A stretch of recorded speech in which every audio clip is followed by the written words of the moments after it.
Good afternoon, councillors, staff, visitors. Welcome to this Audit and Risk Committee meeting. Declare it open. Are there any conflicts of interest for items of decision on the meeting? None. Apologies. No. Any apologies?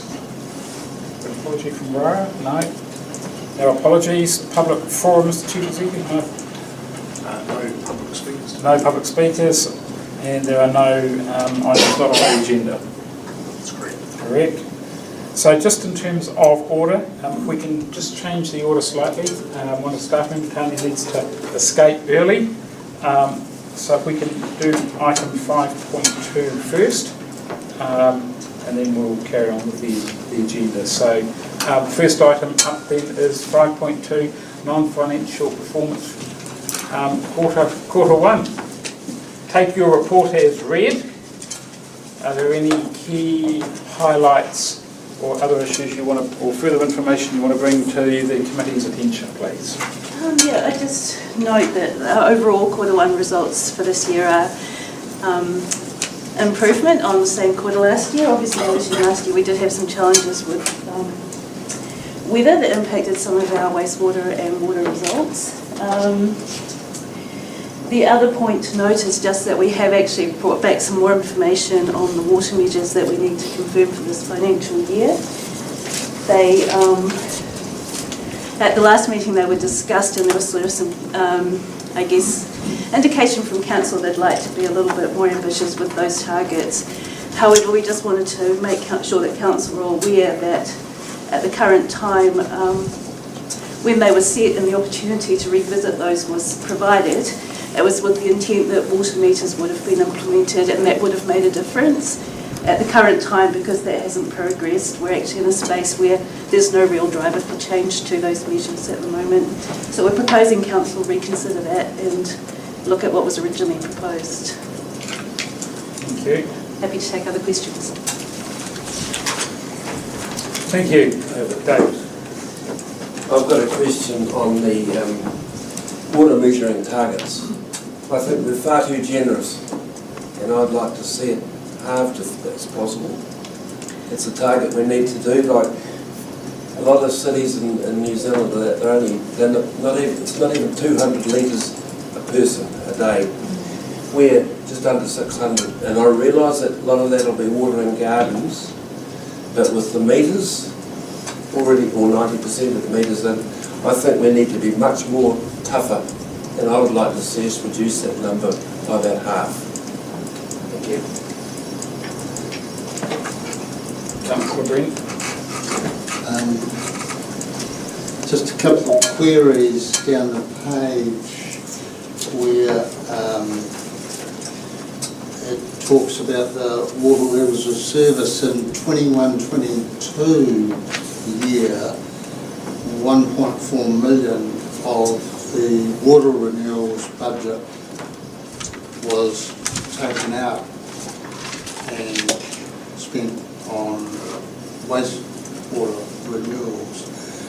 I'm just wondering how that, I feel like we owe water 1.4 million to replace that money. And that was a decision, that was just an officer decision. I'm sure you remember it. It's in the...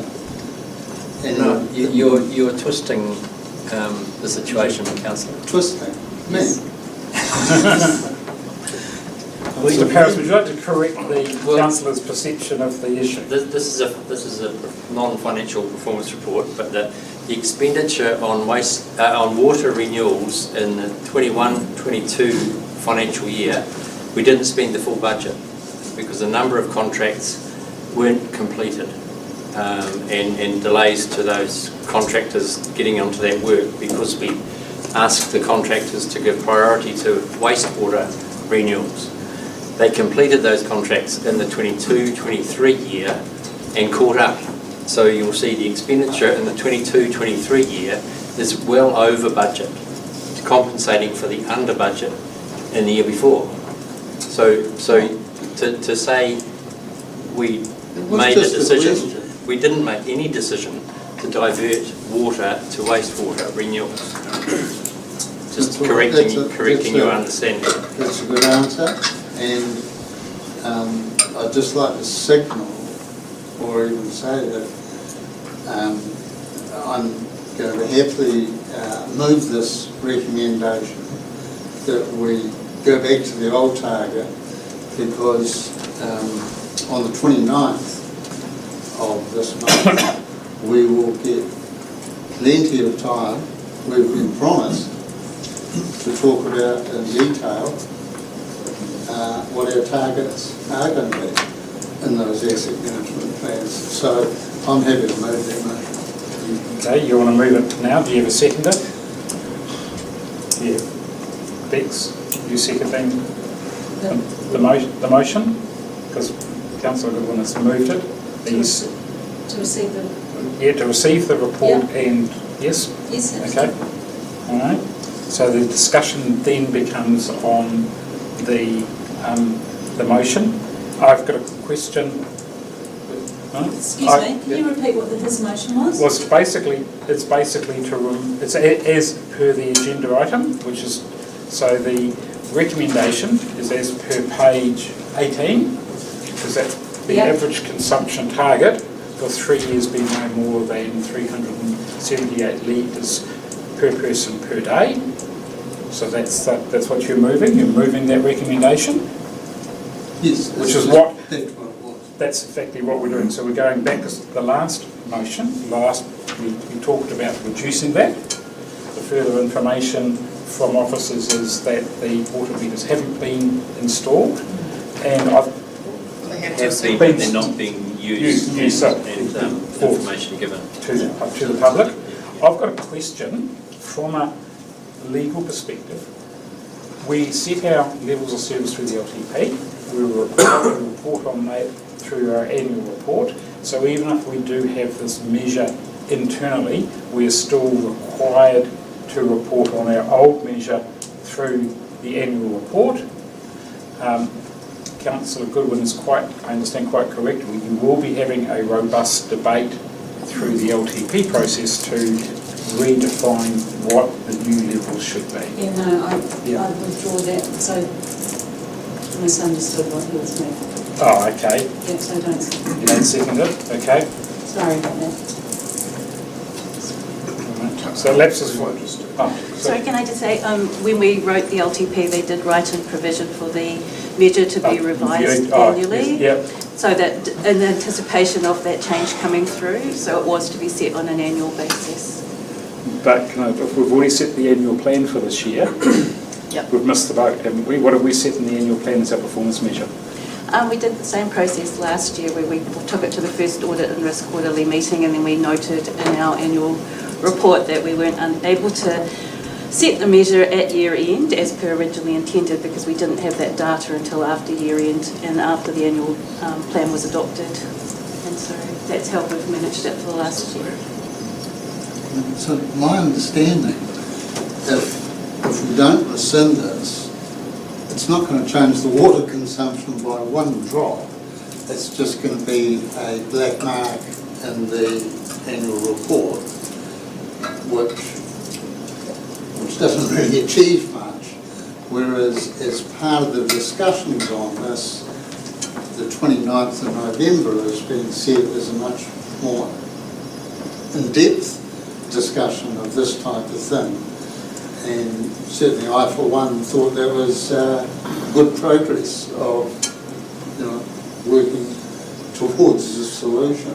Whereas if we don't change this, it's not going to change the water consumption one little bit until we address it properly at the end of the month. Why change it then? Yeah.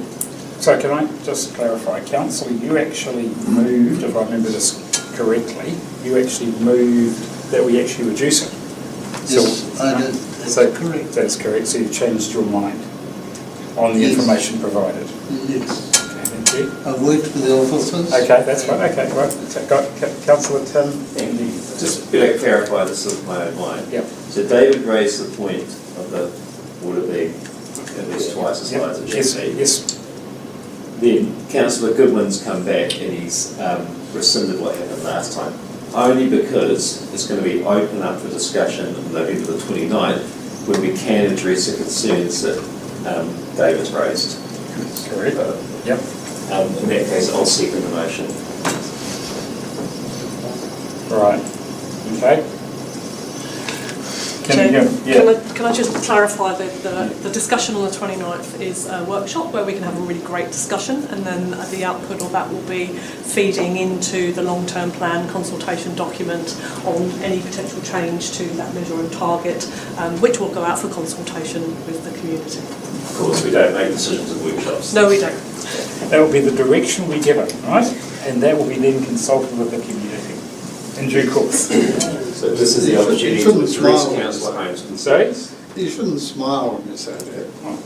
Sorry, this is I'm not the allowed to. opportunity to address the very concerns that Councillor Holmes has raised, will be addressed. Absolutely, that's my understanding, and I think that's my personal advice to council, is that is the appropriate consider when you actually have all the information available.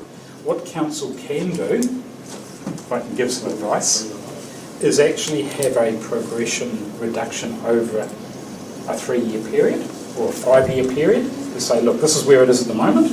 It might be, so next year, and please do not quote this, right? You might say 500 this year, 450, 400 over a period of time. Once you actually have that further information in terms of what needs to be done and what is a realistic target. I would also disagree with council. It's not a black mark. It's just it's a non-performance. You haven't met your performance measure. Any other comments? We've got a mover and a seconder. We've got Bex, then Councillor David. Yeah, I just say that target means nothing unless you've got an action point that addresses what you're trying to actually achieve. So you could put whatever number in there that you wanted, because systems and processes have to be put in place to make it happen. And also too, we don't know what's happening with Three Waters yet. We don't know what's happening with our assets. That's the reason why we've installed with actually trialling and implementing the water meters, which would lead to an education process, which would lead to conserving water. So we're kind of treating water at the moment. Sorry? That's right. Woman with words. It's a pun, yeah, I know. Yeah. Right, Councillor David. I'm happy to accept your thoughts on the workshop, unless you wanted to make an amendment to the recommendation, which I don't think is necessary. No, I don't think it's necessary. Yep. Okay. All right. Now, we've talked about water before. I put the motion. Is there anything else that would...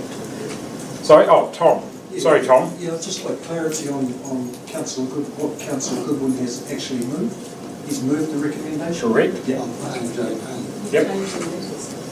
Oh, you moved the recommendation without any changes? Yes. Oh. Yes. So you went back? Yeah. Oh, okay. Oh, yeah. Oh. Well, that's Okay, is there any question before I put the motion? Is there any further questions on any other of the performance measures in the report? Councillor Kim? Yeah, not a question, a comment. It's great to see the progress that's been made around wastewater. Only one Portaloo compared to 81 in the last time, and I just hope and expect that the same level of service will be provided to support the families that need that level of service. And it's been good to get feedback from at least 2 families that I know with those pumps being installed, and long may it continue that you grow those families. Sorry, just a correction, they're not pumps. Oh, what do you got? It's tanks. Okay. All right, no further discussion. All those, no, we've got a movement, a seconder. All those in favour, please say aye. Aye. The motion is carried. Thank you. Now we go back to the agenda in terms of asset management. Welcome, Matt. Your policy, take your report as read. Are there any key information, key highlights, further information you want to bring to the committee's attention? So obviously the changes there have been identified. There's addition of further context and updated formatting. there's updated requirements on condition assessment reporting, and there's some amendments to roles and responsibilities. And this asset management policy is reviewed every 3 years as part of the long-term plan process. Thank you. Any questions or comments on the policy? Being pedantic is a type of model we have still. Okay, thank you for pointing that out. Councillor Tim? Just with regards to the asset management plan, personally I don't like the assets being reviewed on a 3-year cycle. I just feel that it might mean a little bit more work reviewing them annually. And that's not for all of them, but if they aren't reviewed on a yearly cycle, then surely that leaves scope for things to be damaged or not maintained as they should be, and more work to have them further down the track. Who wants to comment on that one? No? Do we stand? Do we need to stand? No. Yeah, thank you. Thank you. I thought there might be a new protocol that I wasn't briefed on. No. So our officers have discussed the previous provision around reporting and felt that it was extremely onerous, and it would take a lot of resources for us to be able to have condition assessments, to the level that actually you could understand at these council meetings, committee meetings, and what the community could understand. So one potential way of dealing with this, because we do understand that it's actually important for this committee to have oversight that we're actually delivering on the asset management plans, and I think that's your role as governors.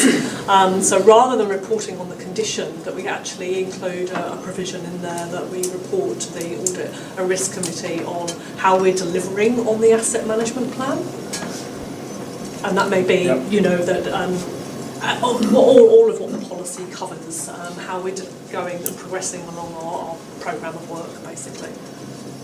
Can you tell by the look at my face, I don't know what you just did. So the difference originally was actually reporting on the condition of all of the assets, which would mean that we would have to go around and get condition assessments on all the assets that we have. That's an incredibly onerous task. It's really not feasible. It's a full-time job for one person just to at least, and cost a lot of money in basically, putting cameras down to all of our sewers and be able to report. So, that's what we do on a 3-yearly basis through our AMPs. So what I'm suggesting is that so that this committee can maintain oversight and that we're delivering on our AMPs, is that we actually report to you on how we're delivering on our programme of work, which is set out in the AMP, rather than the condition of the assets itself. So that will assure us that the assets are in good condition because you're reporting to us on that very thing. It will give you assurance that we are delivering the asset management plan as we have, or not, because there may be things that have, that have cropped up. But that's kind of where your governance oversight should be, that we've got a policy and we've got an AMP. It doesn't, it shouldn't sit there for 3 years. What we should be doing is reporting to you on how we are delivering it. Okay, how you're delivering on something that you're not necessarily checking. We will be checking on it, but not the actual condition themselves. I don't understand what you mean. Can you explain it for us? Yeah, absolutely. I actually helped write the asset management manual many moons ago, so I understand asset management. And asset management plans, to be honest, asset management plans are horrendously technical and time-consuming documents. And it's basically to read an asset management plan from cover to cover and fully understand it. You're probably talking 2 or 3 days. But massive documents. Now, governance, in my opinion, should have a detailed understanding of the executive summary and talk about just what Karen has talked about what are the key objectives, what are the key outcomes, key activities that are going to come out of an asset management plan. So there should be, to me, an asset management plan says this is the condition of our asset as of one day, and it's really important why we only do it every 3 years. It ties in with the LTP.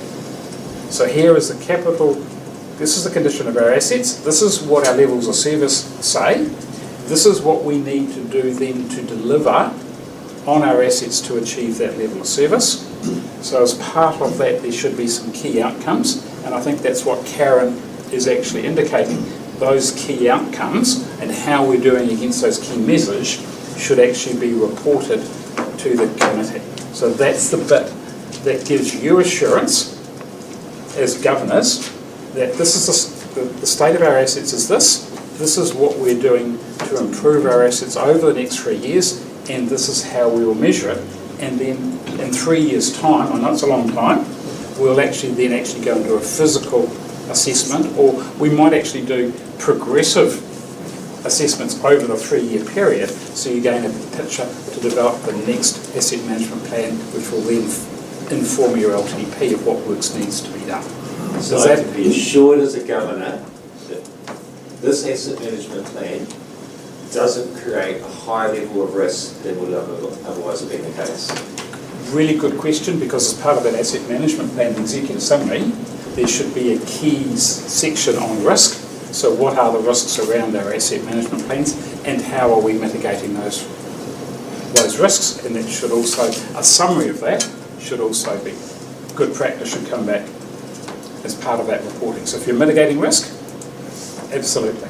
So the very thing the Chair's just said is in that asset management plan. So we can be assured as councillors that that's there. And the issue for me is the question you should be asking the Chief Executive, Mr. Chief Executive, as part of when you receive your LTP, how can you give me assurance that these asset management plans are of suitable quality in terms of our asset management policy, which you're just about to adopt? Okay. Can you just... He can't do it at the moment because he hasn't done the work, all right? That's right. Okay, but that's the discussion that should be happening. My person, I just hate something to happen like what's happened with Carmel and Auckland, because we weren't addressing the needs of the assets on an annual basis. But obviously, from what you've just said, that doesn't have to be the case. So this new policy, or the update to the policy, is everything that we need that would alleviate that sort of thing happening. We can't address unforeseen risks. Look. But to what's within our scope of control. Yeah. Critical issues. Councillor Goodwin? A couple of questions, because I think this issue, from what I hear around New Zealand, the asset management of our key infrastructure has not been very good, and in fact it's quite a low standard. And one of the things that I'd hope this policy, this strategy addresses is to just try and make it a little better. And so an issue like you talked about assessing the condition of the assets.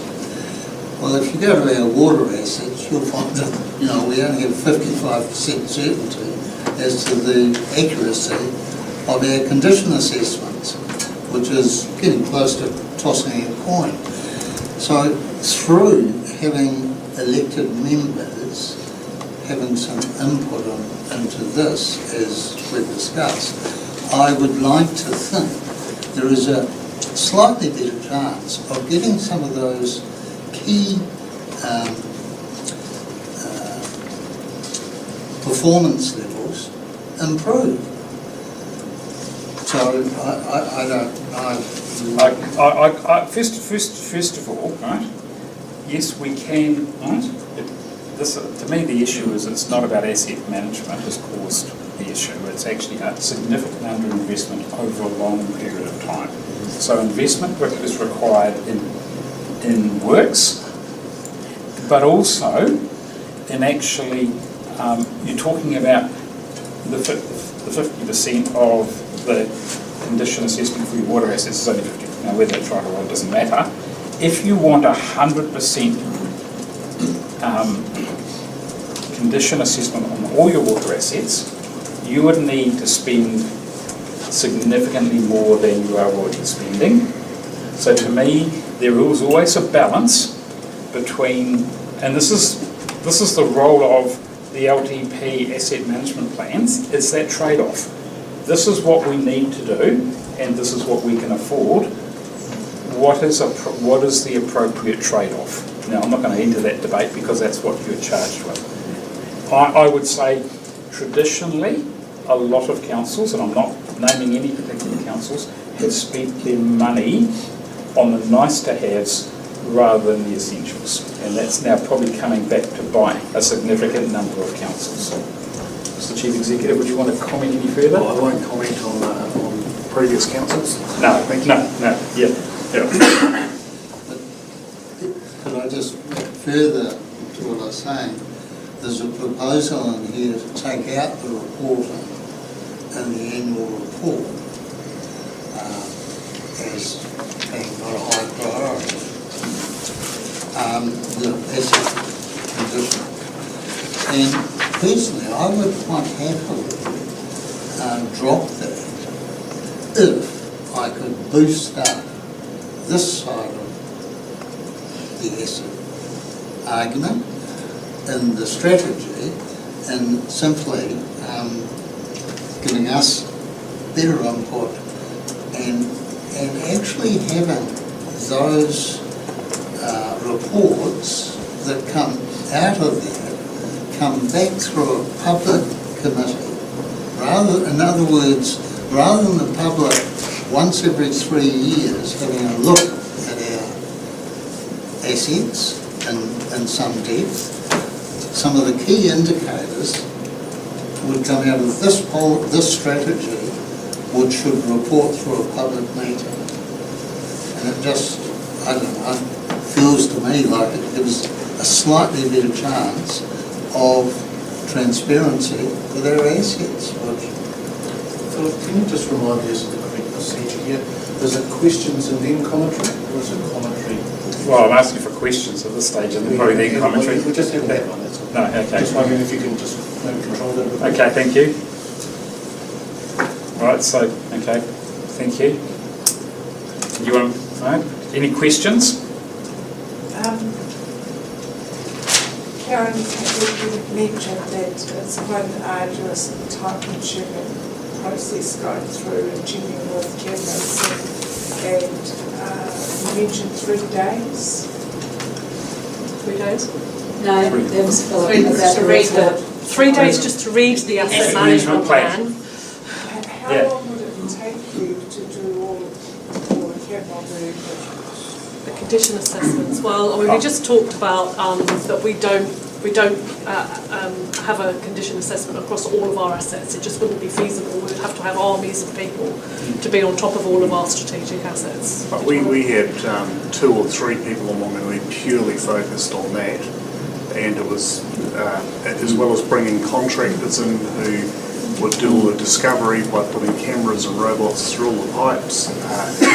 Right, it's an enormous amount of work and cost for,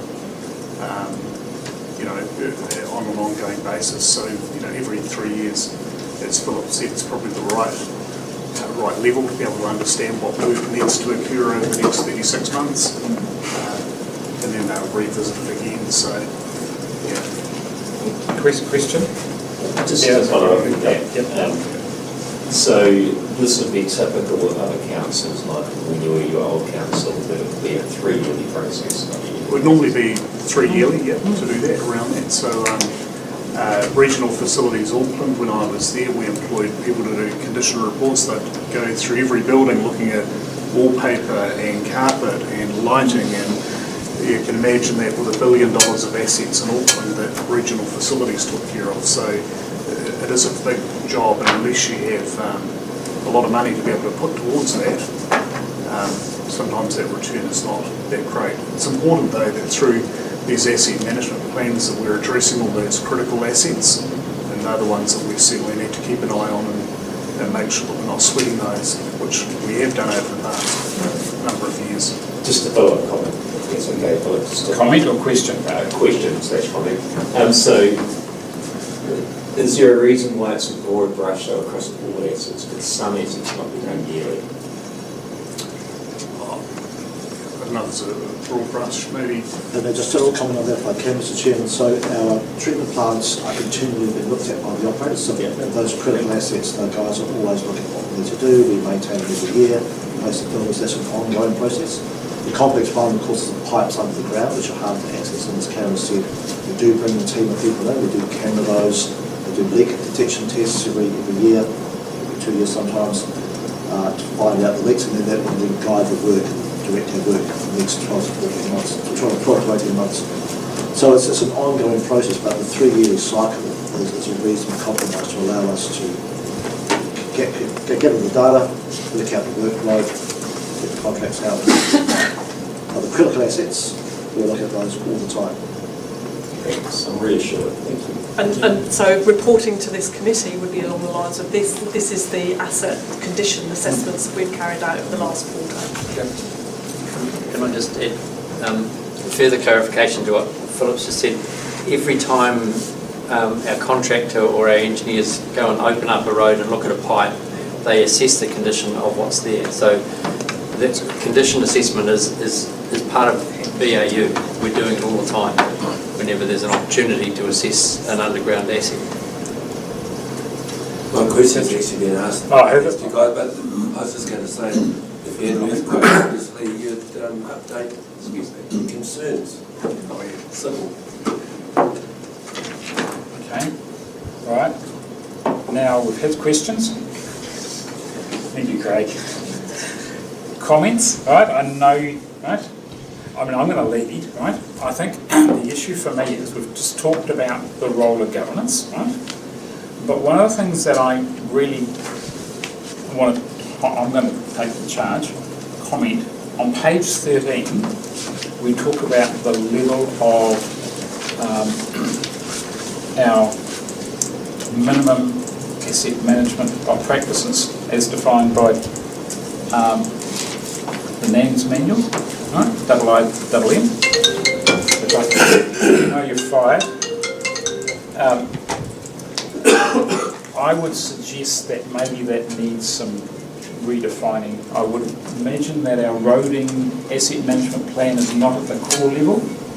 I would imagine that's probably, I can't remember, I know there's advanced, but I can't remember what they called it in between. So didn't have my asset management manual, but I think a grading, like for example, parks which are non-critical assets, I know they're nice to have, would be at a core level, but your more critical assets, roading, water, should be at a higher level. And I just wonder whether that can be incorporated, Mr. Chief Executive. Yes, I can. That would be my only comment and recommendation. Now I understand, Councillor Goodwin, you wanted to discuss the level of elected members' role in setting asset management policy. Well, it's not just me, just in discussions with others. The paper you've got has been suggested for the next box down, I presume, roles and responsibilities, suggesting that elected members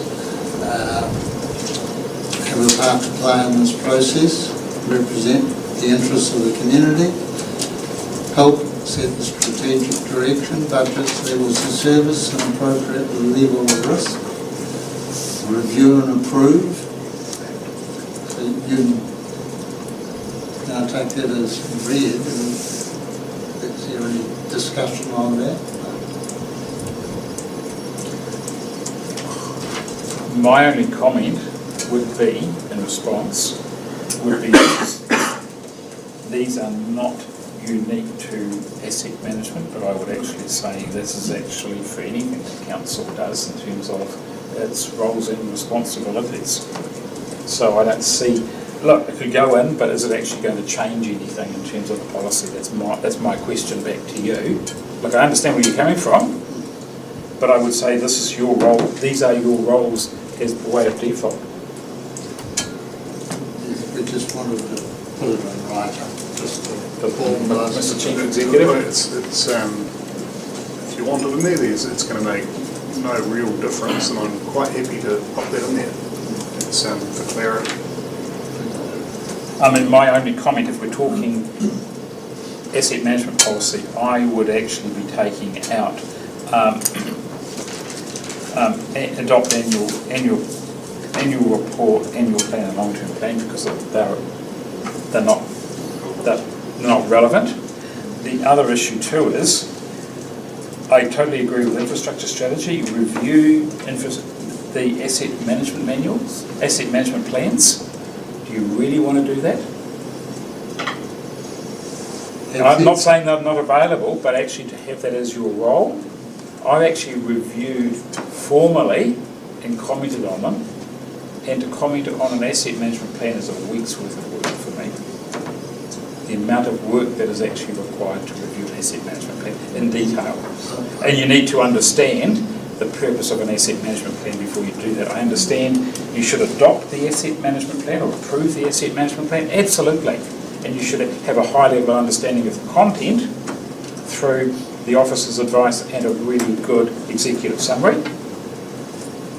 But for you to review an asset management plan, I think is you're creating a rod for your own back. Perhaps that's just in the wording, and that what led to that was the fact that in a typical, I don't know, in a wastewater asset management plan, there might be, I'll guess, and say 10 or 20 performance measures. Like your water target we discussed in the previous discussion, there's only, let's call it a dozen of them, that, and quite a few of them are mandatory, so it's not up for discussion. But some of them are numbers that elected members can contribute to that discussion. And that, so is the wording I'm asking you, I suppose, is the wording for that just need a little... Yeah, I mean, to me, the wording needs to be, you should approve the infrastructure strategy and the asset management plans, because in that, you are approving the levels of service and the measures within it. Now, with the measures, there are both technical and published levels of service. So, within the detailed levels of service, there are very technical ones, which I struggle to understand. So to me, but there are like key ones, like we're talking about water loss, availability of service, storage facilities, etc. for water. Now those are the key ones which are actually then transposed into the long-term plan. Councillor Bex. I just don't understand why we're inserting this into the document at all. Only for the reason that this is part of our role as governors. Yep. And it's part of our role for everything. Yep. I don't think that we need to clarify the position of governors in everything that we do because it's already in our guidelines for our role. Don't disagree. But this document has had no involvement from this council. It has been generated in the last 2 months, according to the rule. And we don't have whereas by putting this in, when they're reviewing it, they would have to tell us and we would have the option of being involved. It's not driving up like a council, it's just being there and having the opportunity to say, look, we want you to look at this water consumption or whatever. I do remember this policy being brought back to council 3 years ago. We're a new council, we're just setting this. This is setting up to the next 3 years. We do get to look at the asset management plan for every area. We do get to comment on it, and we do get to adopt it or not, or make changes. So to me, adding this in is just being nitpicky, really. I don't think it's necessary. All right. Okay, we've got two different views. So we've got recommendation. Any further discussion? So we've got a recommendation there that we were well, what I was going to suggest was we actually we receive it, right? We note the asset management policy, or if Councillor Goodwin wants these wordings put in, that we note that we endorse the revised asset management policy with these included as an alternative resolution. So that's the I think the only way to move forward. I'm actually comfortable with the minor amendments in terms of the core. Right? You happy with that, Yep. Matt? Right? I'm happy to move the recommendations, endorse the revised asset management plans with minor modification. So that, right, so if Councillor, do I have a seconder for that? Councillor Tim? Is that for taking this? No, it's not. So if you want to, It's you're not including that, it's not including that, no. Do you want me to move an amendment? Yes, if you want that. I'll move an amendment to the motion. So Tim, did you second mine, one without it? Oh, okay, thanks. Councillor Beeks? Because it's tabled, do you want me to read it out or just take Well, it as tabled? I think take it, no, I want to take it as table, but I think I want to clarify on bullet point 3 what you're including and what you're not including. The suggestion has been made that we cross out the adopt annual report, annual plan, review, approve. Well, it's really, even the long-term plan, it's really should go straight to infrastructure strategy and asset management plans. Yep. So take out annual report, annual plan, long-term plan. Okay. Otherwise, as tabled. Right. So do I have a seconder for? Just for clarity, is that review, approve, and slash or adopt, or is that just review and approve, or is it just approve? You would approve it on the basis you've reviewed it. Yes. So therefore it's approved infrastructure strategy. and asset management Just plans. have the word that Yep. instead of the Okay. that infrastructure strategy and asset management plans. Okay, we've got a mover, do I have a seconder? I'll second that. All right, all those for the amendment? All right. 1, 2, 3, 4. Those against? 1, 2, 3, 4, 5, 6. It's lost. The original motion becomes a suspended motion. All those in favour of the original motion? Aye, carried. Thank you very much. Thanks, Matt. We've got Karen Young, our auditor, online. Is she, are you there? Good afternoon. Good afternoon, everyone. welcome. You just, welcome, we'll just go through the ordinary, or the business. Are you happy just to sit there and listen to our... Haven't you met the council yet? Oh, Karen. Well, David can do the introduction. Okay. Karen Young is our new audit director from Audit New Zealand. She started after the audit of the previous financial year's annual report and off to a flying start. So we have the audit underway at the moment of the current annual report. Karen was going to be available to answer any questions on the document that's in the agenda today. So Karen. Yeah, we just might do auditory. We've got auditory. We have some people waiting. We've got some other people waiting. We'll just get through it. Right, do you want to do the... We'll just do the introductions and then we'll do auditory since they're waiting in the wings. And then we'll refer to the annual report just to move the agenda around. So I just saw you waiting in the wings there, Karen. I thought it'd be welcome to people in the room knew who you were. I thought they already had met you. All right? Thank you. Thank you. Oh, we'll do the minutes. Otherwise I'm going to get grumped at for not adopting the minutes. Seriously. So 6.1, the minutes held 23rd of August. You're moved. Over second, Councillor Beggs. All those in favour, please say aye. Aye. Page 53, service delivery. Karen, do you wanted to speak from? You can speak from there if you'd like, rather than jumping up and down. Sure. Absolutely, as long as the rest of the committee are happy. So we've got Yeah, I know. Sarah. Sarah can go over there. You can stand in the wings. All right. In the cheap seats. Okay. We'll take your report as read. Is there anything you want to bring as a highlight to the committee? No, just to highlight that Auditory is tracking well against all of its KPIs, and I'll hand over to Sarah. Okay, welcome Sarah. Kia ora koutou, thank you for having me. Yes, as Corin says, we're tracking against all our deliverables. There's a couple of things I wanted to point out. The one under financial, you'll see that South Wairarapa District Council has turned down funding for Aratoi for the 2023-2024 financial year. We have expressed our disappointment in the way in which we think it reflects poorly on South Wairarapa District Council.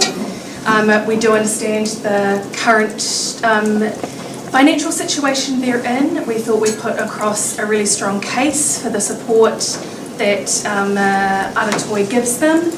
However, they made the decision to move to a full competitive funding scheme rather than entering into partnerships. So we were put into that competitive funding round with reduced levels of funding available against all other members of the community. We have expressed that it will no doubt affect our ability to deliver to South Wairarapa, but that we hope, given the taonga and the artists that we have historically supported and we are supporting in the current program, that they will look kindly on us in the next financial year. However, as most of you know, if you're in a competitive funding round, there's only so much you can do when they won't give you feedback for why you didn't get the funding. So we're definitely thinking at a board level and at an operational level about ways in which we can find other funding to support that shortfall and and the next time we apply for funding to them, the ways in which we can sort of force their hand a bit more to help the community and our other partners. Otherwise, our budget is very much reflective of what we expected. There's some seasonal changes in things like power, but also getting extra corporate sponsorship. Like a lot of businesses that have retail aspects of their operations, that has seen us being down against budget, but I will clarify that that's down against budget, and we did have probably slightly higher expectations of this financial year for our budget than we probably should have, given it was an election year. But we're thinking with the election being over and the current Christmas season coming, that we're looking at some ideas that we have around our retail space that we can reverse that a bit and get us close to where we were wanting our budget to be. Operational, when it comes to KPIs, we've had some really exciting objects into the collection. Full wedding outfit. Not often you get a wedding dress, slip, veil, garter, stockings and shoes, but also that you get the new telegrams, newspaper articles, invitations, photographs, all of that, with the wedding trousseau associated with it as well. It's really exciting to get that from a local family, as well as a couple of other art objects that we've accepted into the collection.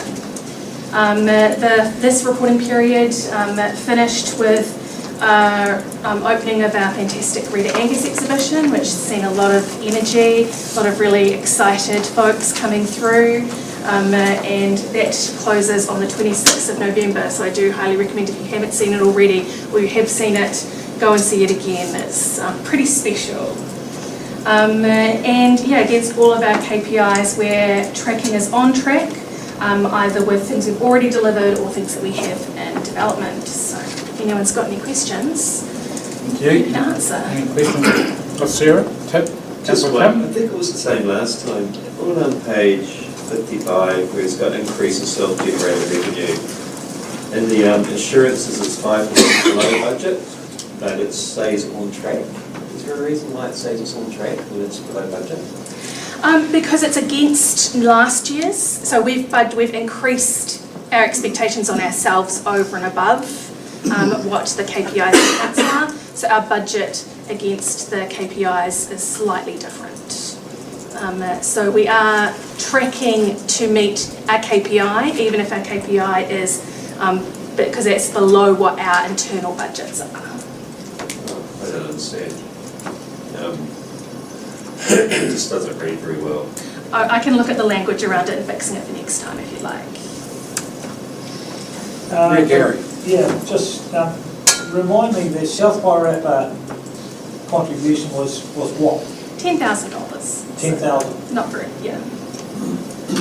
I'd just make a comment that I'm really disappointed to hear the position they're taking, because this is a regional facility, and it's important that it stays a regional facility. So I'm disappointed. I understand the fact that we've all got economic questions that we're looking at, but I just do think that this is the regional. Arator is doing a brilliant job, an outstanding job, and congratulations on the job you are doing. I've been to a number of events there, and it's really, I think it's picked up even more from the last, from ever, basically. Thank you. I just find it's disappointing that South Wairarapa, and what about Carterton? Have you heard anything from them? So Masterton are in a partnership with us. So that is ongoing for the next, I believe it comes up in 2025. So that's where South Wairarapa has changed from everyone else. And we definitely share your frustration, and it's definitely going to be part of our campaigning to them the next time, is pushing the idea that they really need to readapt the partnership model and appreciate that they can't get the benefits of Aratoi, the care professional. We're the only professional museum and gallery in the region, the support we give for the volunteer organisations, the artists. We made all of these points in our application and when we spoke to them, but I think in our next round we're going to be leveraging the disappointment in the community and with our other partners a lot more to express to South Wairarapa District Council that people are paying attention. My question's been answered. I've got a comment when you're ready though. Oh, okay. Just a question for the C. How much do we contribute towards cobblestone? Yeah. Cobblestones or About 3.5. Yeah, it's, I suppose I have a different view, and I'll be asked, that's my question. But I see them maybe as we do with Wellington. You know, they're big, they're over the hill, and maybe South Wairarapa have got their AIDS problem, and they see us as being a way away. So I feel for them, and yeah. So can you? We definitely expressed that in our response to the news, that we understand the difficult position they're in at the moment, and we certainly don't want to abandon the artists and the taonga that, as we are a regional gallery. So for us it's about finding that balance of supporting their people and their taonga with the acknowledgement that they can't in the future get away with using Masterton District Council and Carterton District Council to fund the display and care of their objects. But yeah, they are in a very, we did acknowledge to them that we understood the position that they're currently in. Councillor Goodwin, you got a question? Yes, I just wonder how you will approach that, your desire to be a regional institution with their South Wairarapa pulling out. That means only 1% of the funding is regional, and even if they came back in, it's only 2%. How do you, I'm just wondering, how do you balance that regional support with regional ambitions? Yeah, and a lot of that is working with our philanthropic and corporate partnerships as well, and making sure that that has a regional view and approach, not just a Masterton approach. But I don't know if that clarity, is that what you meant, or? Well, just that if it's a regional, local body funded facility, but some of the local bodies, the regional ones, won't support it, do you redefine yourself as a Masterton institution at some point if there's no regional funding? Councillor David, your question? Yeah, my question is, will you, if they don't pay up, will you ask, will charge them for one memorability that you have stored there from South Wales? I think that's probably a bit further down the field than we're wanting to consider at this stage. Here's a question. I was just highlighting it. Yep. And People didn't realise that there's a lot of memorabilia in there from South Wales. Yeah, and a lot of that will also be us discussing, part of our approach the next time will be working in partnership with iwi, because South Wairarapa iwi represent a lot of the taonga that are in our collection, and so it'll be definitely working with them to highlight that it's not just their relationship with Aratoi that they're looking at affecting, it's their relationship with other organisations, other peoples in the region that... but again, at the moment, we're definitely keeping in mind that they're in a very difficult financial position, but that it'll be part of our approach next year when we when we go to secure funding again. But at least we'll be able to show the impacts of not receiving funding from them. Okay. I'm sorry, I forgot to say that I thank you for your report. Okay. Right, any comments? Councillor Bex?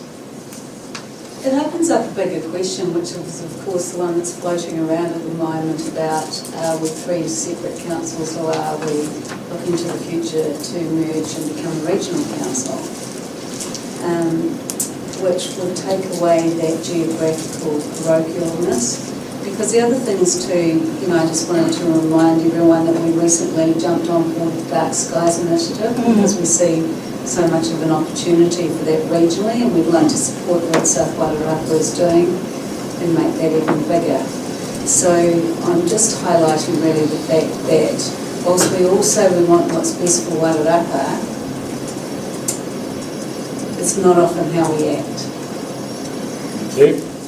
Councillor Tim? I suppose that South Wairarapa could come back to us and talk about the rail trail and our lack of support for that when we were asked for funding and then putting funding into that. So that's just a counterpoint to Bex's point. I might go about the shared facilities after. Right? There's enough funding just to know the libraries. I'm not in the airport. Anyway, No, I'll right. to remove season the report. Right, you happy to move the report? Sorry, Councillor. Are you seconding it? All right, keep moving, thank you. No further discussion, all those in favour please say aye. Aye. Thank you, Sarah, thank you, Corin. Thanks, Sarah.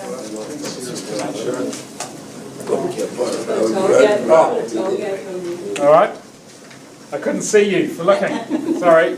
Matt, are you gonna, where's Matt? God, you can stay there. You can stay there. No, you can come up, but you can, Matt, you want to put any key issues in your report? Obviously, Anna will speak to the report.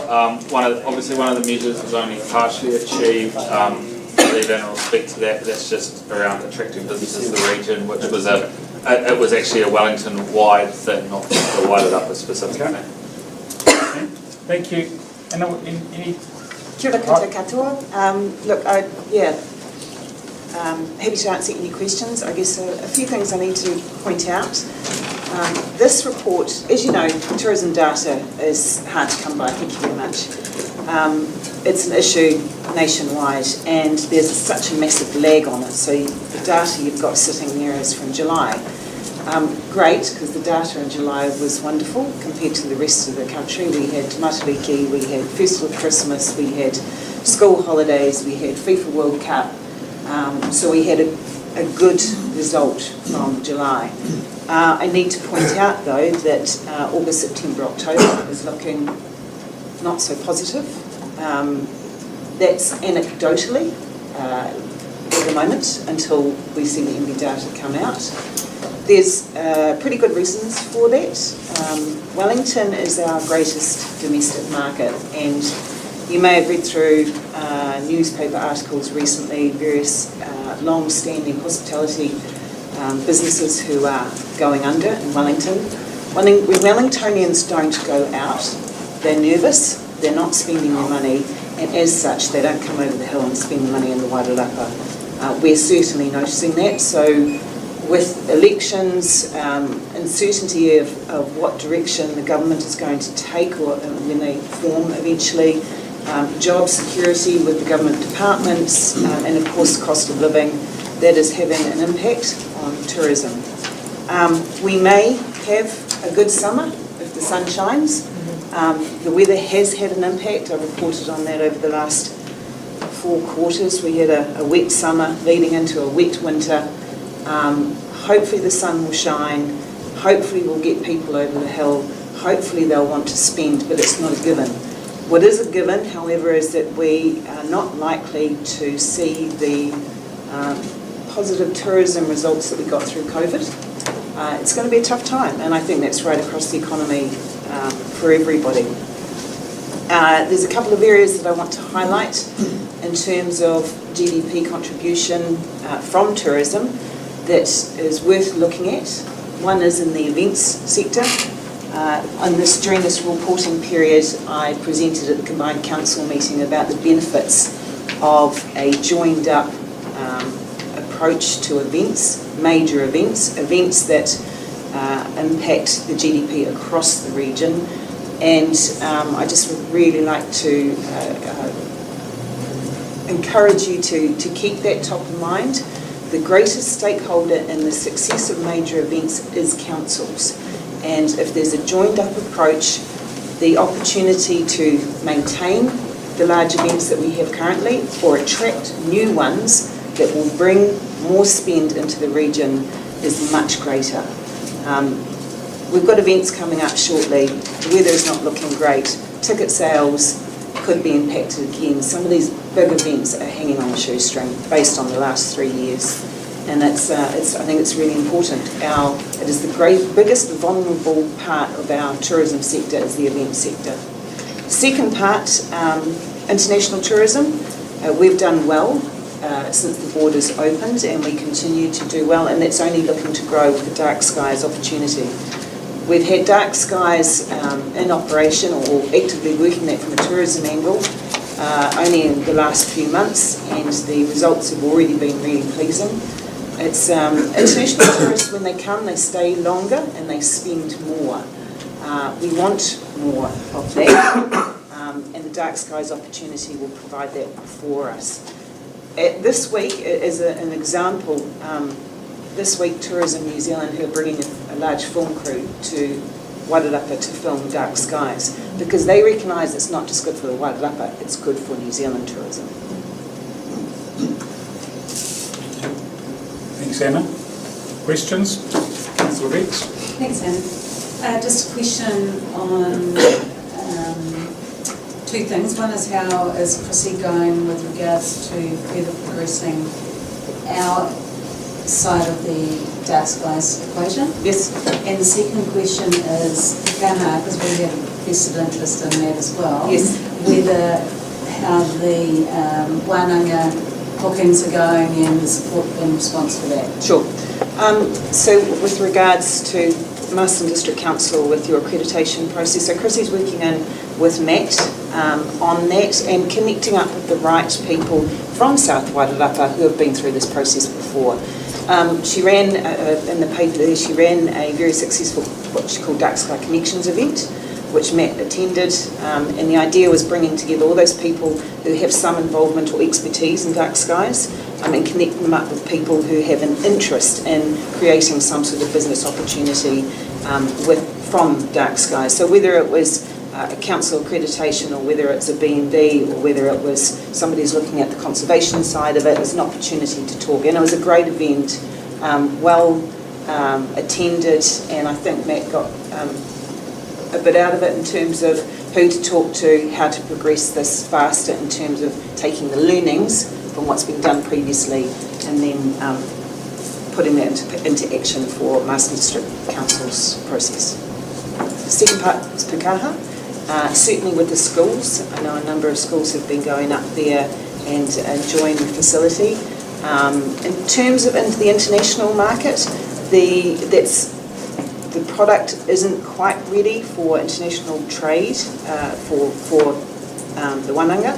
It's probably more suited for schools at this point and conferences, but we're certainly assisting them as much as we possibly can. Originally they were pitching like Hawke's Bay, Manawatu, Wellington education facilities. Yes. Do you know if they've had any pickup out of the region? A little bit, I believe. I mean, education is not our field of expertise. They've had a change in marketing personnel. I believe that things are tracking well, but I couldn't tell you exactly what the stats are, sorry. Okay, thanks. Councillor Craig, then Mayor Jerry, and then Tom. Yeah, thank you for your report. You mentioned about major events. We've got one coming up within the next 2 weeks. Yes.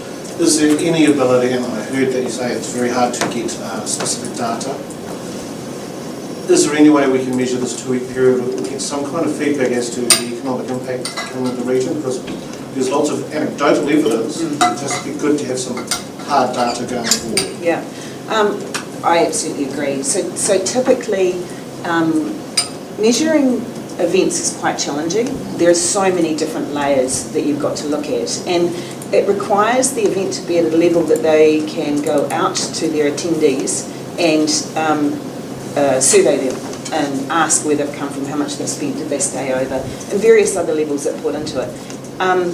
Most of our events have never done that previously, and there's a recommendation to the council actually, when you fund events, it might be worth putting it out that in order to get the funding, they need to provide you with an economic impact report themselves, because then it puts the onus on them to collect the data. Up to now, no one's really done that. Festival of Christmas did. They put some money into making sure that they were measuring all that, and therefore they were able to come back and say, yep, we did hit these marks and we did exceed and we did create an economic impact. It's very difficult for an event that hasn't done that to be able to say it is anecdotal. And sometimes they don't compare apples with apples. You know, if you use one methodology versus another, then it's hard to compare. Anna, thank you for a really good report. I'm just interested, you talk about an online Wairarapa events calendar and that's available on the Destination Wairarapa website. Yes. Would it be possible for that calendar to be on the council website and on other websites? Can you transfer that over? Because I'm not saying that, well, I am saying, I guess, the Destination Wairarapa website probably isn't as well known as some other websites around that could perhaps go on. Yeah, it is actually for tourists, it is very well visited, the Destination Wairarapa website. What we do is we pull our events from Event Finder. We encourage all events to put their events on Event Finder. You can do so for free. And then we pay for what's called an API. And an API is something you put on your website that pulls through certain data applicable to your region. And so all that information from all the events in the Wairarapa pulls into our website and spits out what's happening in our region over a certain date range. We also list manually all the events that are happening, the big ones that we know that are happening annually. So it's, I guess if other websites wanted to do the same, they'd have to pay for what's called this API from Event Finder in order to get that up-to-date information. Do we have a link to it? Yeah, they couldn't just pinch it from yours. Oh yeah, you can link them to our. What would happen is you'd go to our site, and then the API that sits into that, it wouldn't be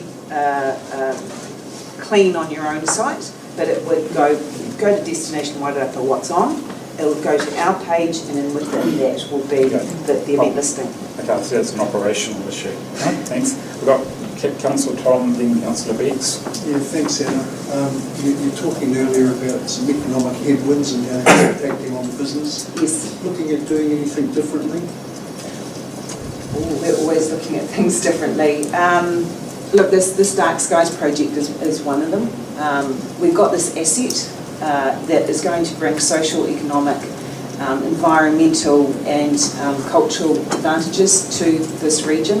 It was pulled out as an opportunity in the Wairarapa Destination Management Plan. We are actively trying to get all parties around the table in order to create a program of events that when central government have got their ducks in a row, and if there is some funding, then collectively as a region we can put up a hand and say help get investment into this. So that's an example of trying to work smarter in order to A, get more money for to build the infrastructure and build the foundation, but B, to work together and make sure that we're making doing things more efficiently and together in a united voice. This question, which isn't for you, but do we have links on our council website to our partners anyway? Because I would have thought we should have. Like to Destination Wairarapa? Yeah, we're appropriate. I'm just checking with that too. Yeah, that to me, out of toy. Anyway, but the question I had was, you had funding that you were using for print and sponsors activity, and the funding is finished. Yes. Obviously that's not going to help. No. But I just wondered, are there any other opportunities, other funding opportunities to secure money to replace that loss? Again, it's something that we're constantly trying to hunt out. There isn't anything poking out through central government at all at the moment. I'm hopeful that there might be something along those lines, but we're also a membership organisation, so we're reviewing how we work with our members in terms of funding as well. It's an ongoing issue, and again, it's about working smarter together and efficiently using all of our partners' funding to make the best impact, really. Yeah, thank you. All right, any comments? All right, we've got a resolution. Do I have a mover for the recommendation? Councillor Craig, Councillor David. Any further discussion? All those in favour, please say aye. Aye. Carried. Thank you very much, Sarah and Matt. Next item, we're going to jump to 6.5 with Anna. Anna? Sarah. Behind the 8 ball. Right. Sorry? It was a long time since I had my coffee, and I had one, normally I have two. That's my fault. Right, blame the coffee. So, we've got Karen online. Talk about the annual report, but it's David's report. David, do you want to introduce your annual report, where you're up to, and then Karen can come in and clarify the audit issues. Okay, I'll just get in front of me. Yep. Sorry, page number 72. 72's. Yep. That's the report. So it's headed the 22-23 annual report. It should say draft because we're still very much in the draft stage. So the document that's in the agenda is the document as it was when the agenda went out on Friday.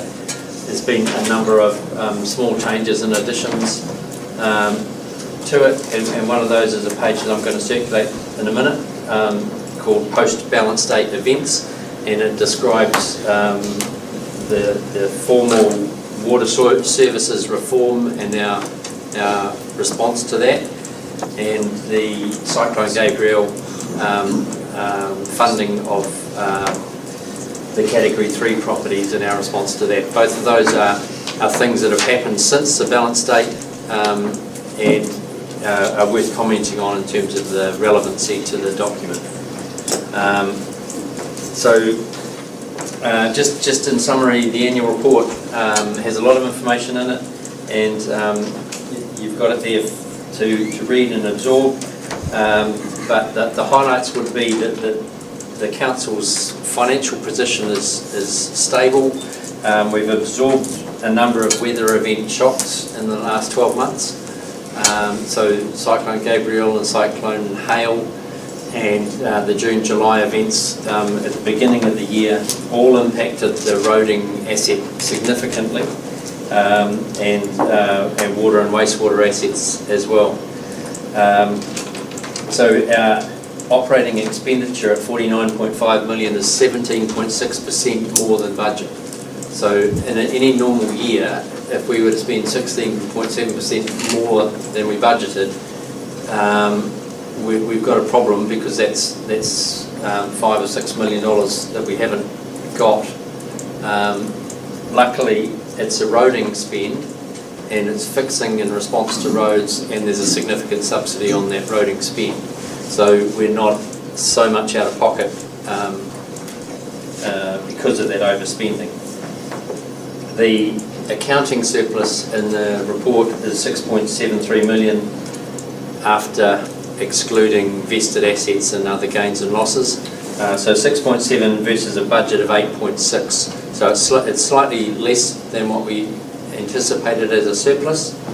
And remember that we budget a surplus because we use that surplus to fund renewals of assets, on particularly in roading.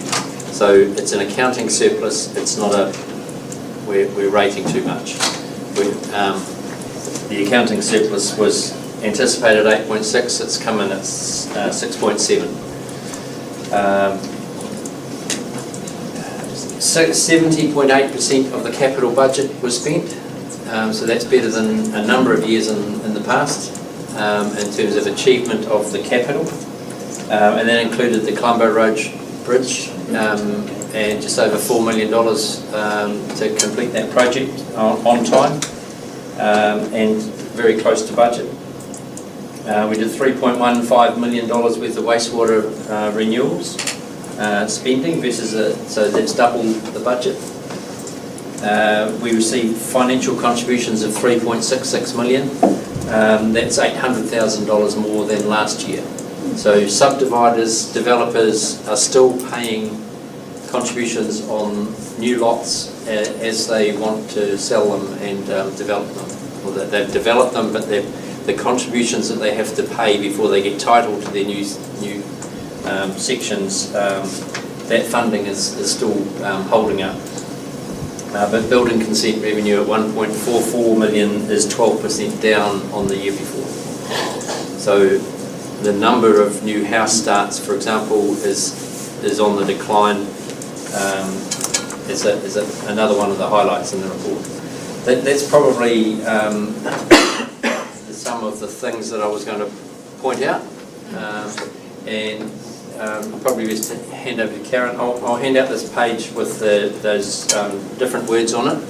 I'll hand over to Karen, but to just comment that the late adoption of the report, we should have adopted on the 31st of October.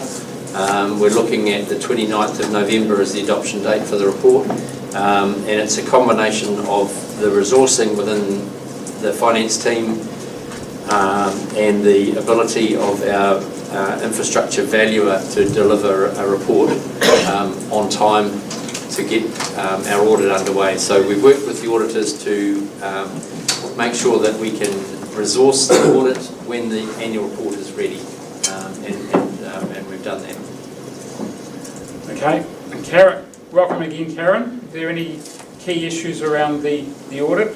I trust David's done everything he's supposed to have done. Is that correct? Thank you for that.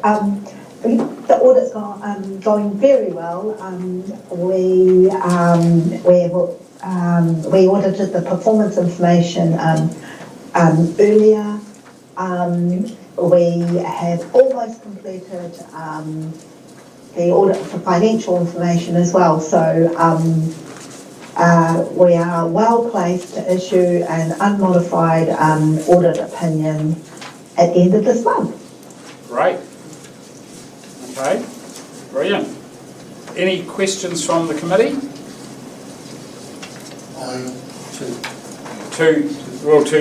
To either to David or David or Karen. Oh, okay.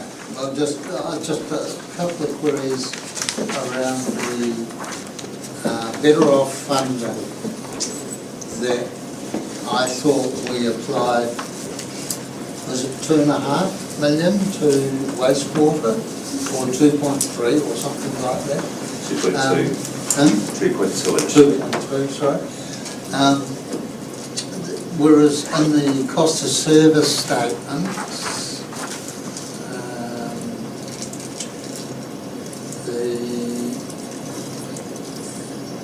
year, the reticulation operational spend was up $500,000, and if you go to the capital expenditure, it was up 1.6 million. I'm just sort of, can you just explain how that 2.2 or 3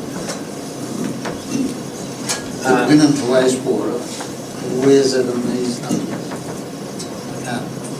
The allocation of better off funding was made in December last year, I think, and the council immediately confirmed, or the asset managers immediately confirmed a number of contracts to start spending that money of 2022. So we're halfway through the financial year already. The annual report on page 43 of the report is the capital expenditure summary, and that shows sewage reticulation mains renewals spend of 3.1 million and targeted wastewater renewals BOF, better off funding, of 713,000. So that's part of the money. We got the spending underway. We didn't spend it all, and we were never going to achieve spending it all in 6 months. Any other questions? Councillor Craig? Are we able to ask questions of the attached notes, or is that better off public access? Yeah, the notes to the accounts are part of the So page 211 talks about guarantees. Is the agenda, 211 is on the the agenda. agenda. Yeah. Page 211 on ours. Community organisations. We provide guarantees to community organisations.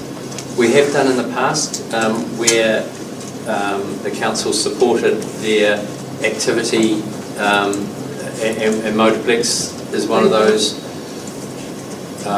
netball building is one of those. So we guarantee their loan and they pay it back over time, and the council's guarantee is extinguished.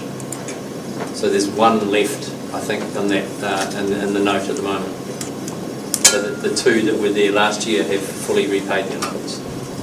Okay. Any other questions? Yeah, I'd just like to ask Karen, what's the background? Karen, you look like you're in Samoa or something. It's just one of our backgrounds that we can use. But interestingly, I never change it, but different ones pop up depending on the client. So I'm actually in Wellington, but it's in my office. That it is a very nice day outside. Okay. Not as nice as some of the days that I've had in Masterton over the audit have been second to none. So, yeah, I was going to be cheeky. very lucky. I was going to be cheeky, Karen, and suggest I was going to ask whether you're using our audit fees to take off overseas or something. I won't say that. Oh. Thank you. Right, that was a comment, not a question. Right. But it has been a real privilege working with your team in worship. It's just been really good communication, really good cooperation. I feel your team are really onto it. And thank you, for being so upfront around some of the challenges in the team and on the revaluation. That certainly helped us work with your team to reschedule the audit to when everybody ready. Thank you, Karen. That has helped us a lot as well. Thank you, Karen. I've got a technical question for you. I'm probably going to lose just about everybody in the room, but from David Paris. Impairment over the Cyclone Gabrielle. I've dealt with a couple of councils historically over impairment, and impairment can be challenge auditors. You don't have any problems with the impairment calculation. You're quite comfortable with the impairment calculation. Yes. In fact, we had a good discussion with your valuers, and they've actually taken into account the impairment. Okay, so you're satisfied? Yes. Thank you. That's what I wanted to know. Yeah. Okay. They took into account the impairment in the revaluation to reflect the decline in service potential until the asset is restored. And Tim's looking at me and saying, what the hang is impairment? I was going to ask the same question. Yeah, so I'm going to be really mean to your new chief executive. Are you got a council card? Yeah, no, I don't. I have a pool card. Oh, pool access card? to a pool card. So, for example, if you have, I'll use your example, if you have an accident on the 30th of June and someone runs into the back of you, so it couldn't be possibly your fault, your car at 30th of June is impaired. You can still drive it, but it's got a lovely big ding in the back that your insurance company is ultimately going to get fixed. But as of 30th of June, your car is worth less because it's got a ding. So you've got to recognise the cost to repair or the loss of service potential. The cost to repair is quite easy. You know what the panel beater is going to charge you, but at 30th of June, your car is impaired. So you recognise that in the financial statements as a reduction in the value of the assets. It's quite technical, and I've had, when you go through Kaikoura earthquake, you end up spending hours and hours and hours working out the impairment, and also for other councils such as Wairoa and Hastings trying to do their impairment as well. So that's why, I mean, yours is relatively small, but it does tie up the auditor, and I just wanted Karen's assurance that she was comfortable with it, because that can delay an audit significantly. Thank you, Karen. And the asset that we're talking about is the road pavement, and I'm sure that you've seen the photo of the dropout where half the road slipped away. They've had to rebuild that road up and rebuild the pavement. So the cost of putting that road back into the shape that it was before is what we've reduced the value of the asset by at year end. All I was concerned about is technical, right? But it does can tie up auditors' time. The other thing with the revaluation of the infrastructural assets is that there's a cumulatively over 3 years, there's 29% increase in the values, and it's different for the road pavement and seal and water and wastewater pipes, slightly different percentages, but overall increases in depreciation next year. So in terms of your prioritisation and the budget numbers as they come together, you can expect a higher number in depreciation costs that come through into the budgets. Any further questions? Just a query on, I'm not sure if this is the right form, query on the operational cost of the airport, I see was up 10%. Was there some disaster that made it jump so much? Page 139? If Mr. Paris doesn't have the answer, I'm sure he can find it and circulate it to you, or circulate to all councillors. Councillor I Beats? just have a question. On page 226, it makes reference to court proceedings and talks about the Wairarapa Hospital claim, and it just says that there's no indication of it being successful or otherwise, so no financial provision has been made. That's right. In terms of a contingent liability, we're saying there's we haven't put any dollar figure in our accounts, but we're flagging as a contingency that there's a potential, but we don't and can't put a dollar value on that potential liability. And when are you expecting that to be resolved? The expectation of the court decision was at least 6 months from the time of the High Court, and that was concluded at the beginning of September. So it'll be in the new year. It'll be in next year's report. Yes. If If the court decides to. Yeah. Thank you. Okay, any other questions? Okay, thank you, Karen. We've got a recommendation on, way back on Can I make a comment? Absolutely, you can make a comment. I would just like to, I think on behalf of all the councillors here, to thank David and his team for the excellent work they did on this annual report. David, I know that you were you did have sickness problems within your team and a whole lot of other things happening. And I think you've again just done an excellent job, and it's been great to hear Karen's words regarding the way the audit's been performed. I think that's, again, a real credit to David and our team. So I'd just like David, if you'd pass that on to the I'll pass it on. Thank you. Yeah, well, of course, Your Worship, you'll get another opportunity on the 29th of November, and it'll be your meeting, not mine. I'll have one written out then. Okay. Right. Okay. We'll make comments after that motion. Sorry, you want to make some more comments? Oh, just one, just on page 74. It says around the three water issue at the top, there's no quick fix. And I feel there is a quick fix, and it's the one that's been implemented for those households, and for example, Coburn Street, where those tanks have been put in place. And I think to say there's no quick fix is quite correct. There's no quick fix for the whole network, but there is definitely a quick fix that is now being implemented for the families that have those tanks in place. I think that should be changed and just or acknowledged in the report. We can tweak that. Okay, thank you. Any other comments? Right, we've got a recommendation. Do I have a mover? I think, well, I was actually thinking me and Gary want to move it. Yeah, I'd like to move it. And Councillor Dave will second it. Any further discussion? All those in favour, please say aye. Aye. It's carried. Thank you very much. Thank you.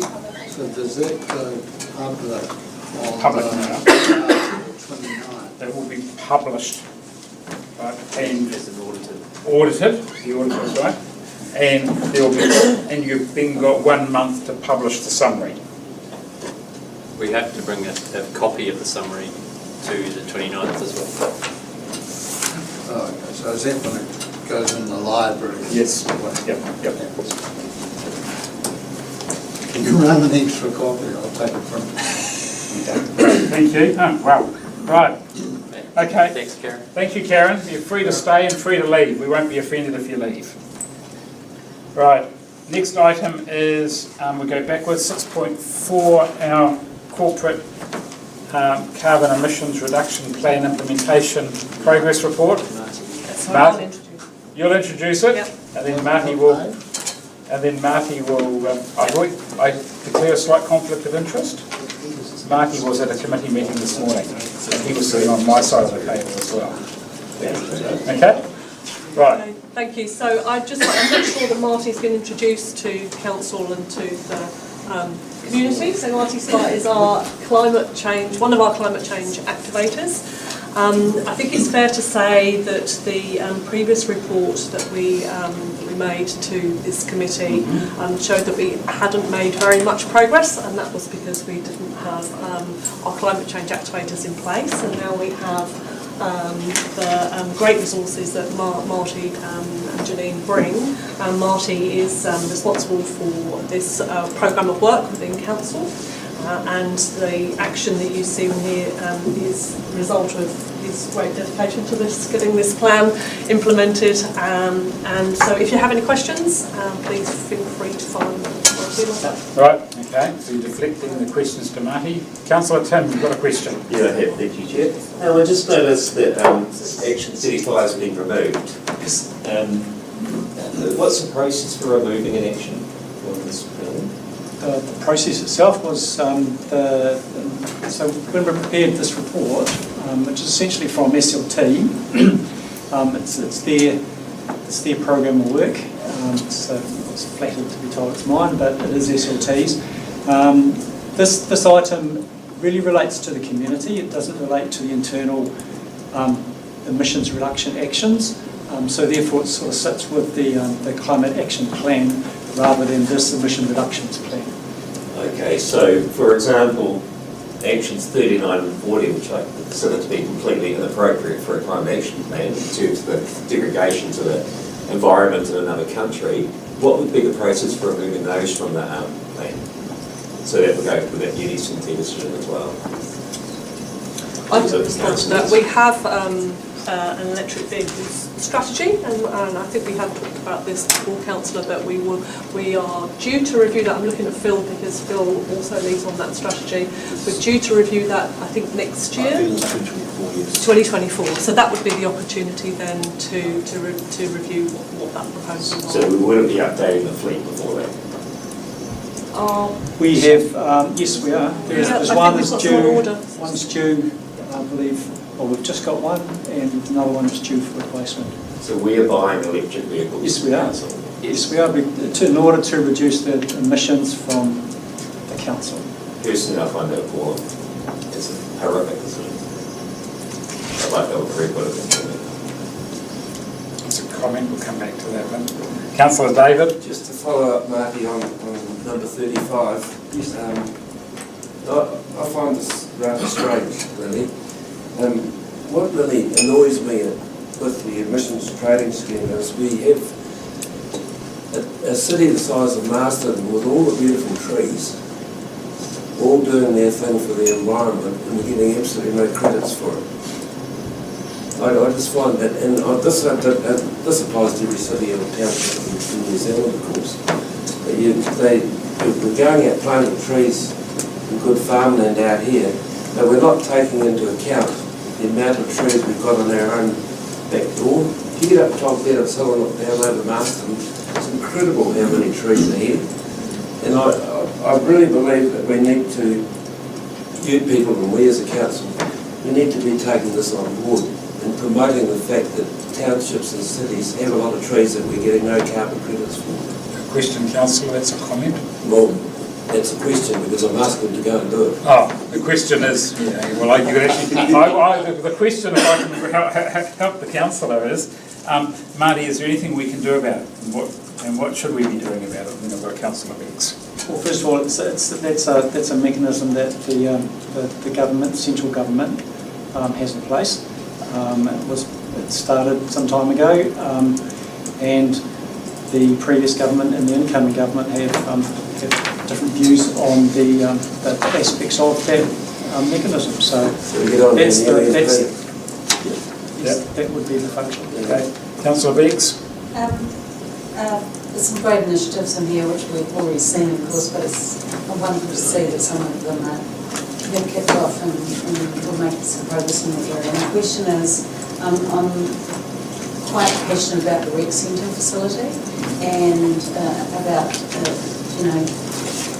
it having a better future, to be honest. And I just wondered when we can expect, as a carry-on from Better Off funding, to see the scope and the energy assessment so that we can make some long-term plans for the facility and put it on our to-do list. I'll do that one.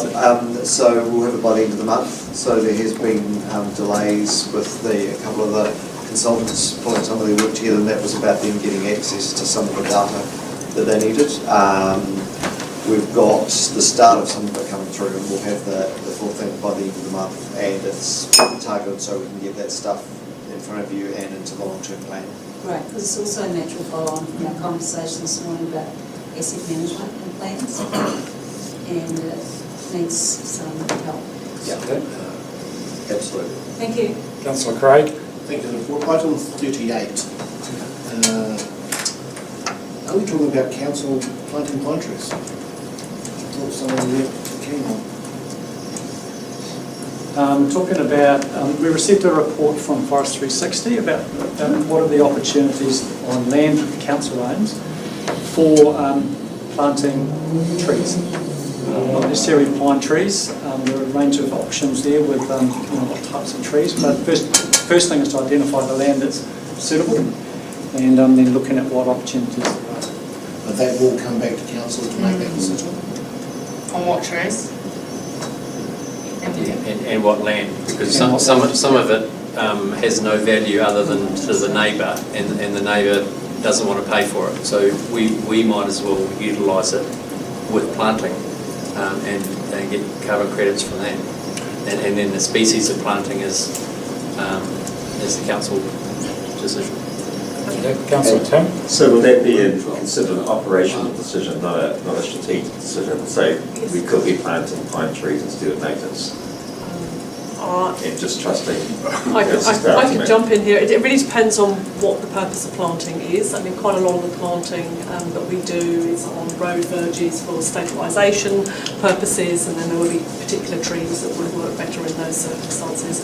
I don't think that council's going to get into planting plantain forestry. I don't think we've got enough land for that. But what we would be looking at is the types of trees for biodiversity purposes, and making sure that we can try and coordinate all our strategies in the one place and look at those opportunities. I'm sure that that's not what the finance... It's not what we've been doing in the past. We've been looking for a return on any area that's planted in trees, that some economic return from it, and pine trees provide an economic return.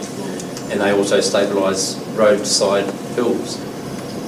So the management of those roadside stabilisation blocks in pines is a function council has been doing for many years. So we're doing it for an economic return. And holding the road up, holding the sides of the road up. Yeah. But we're changing focus with this view of further planting for climate change reasons. So because it's no longer for economic return, there wouldn't be pine trees that are being planted. Good to know. Would you look at poplar? We would take advice. Take advice. That's an operational issue. Can I? Right. Any more questions? I've got one. I'm not sure whether it's a Karen or a Marty question. We're behind on the 8 ball in terms of our work plan. What are the risks around that, considering we're an audit and risk committee? Yeah, the obvious risks, and thanks for the heads up this morning. So time to think about it. The obvious risk is that there'd be less reduction in greenhouse gas emissions. Yep. From not doing things as quickly as we plan to do. And I guess the other one would be that because we're not modelling what we're promoting in the community, it's a question of potential loss of reputation. Okay. Question? Are you referring to I wasn't quite sure, are you referring to the fact that only those 2 options of changing the catering wrappings and the signage in the office have been achieved? Well, what I'm referring to is you've got a number of items there that you had a timeline of medium term 21 to 23, and some of them are in progress and some of them haven't even started, so that indicates to me you're behind the 8 ball.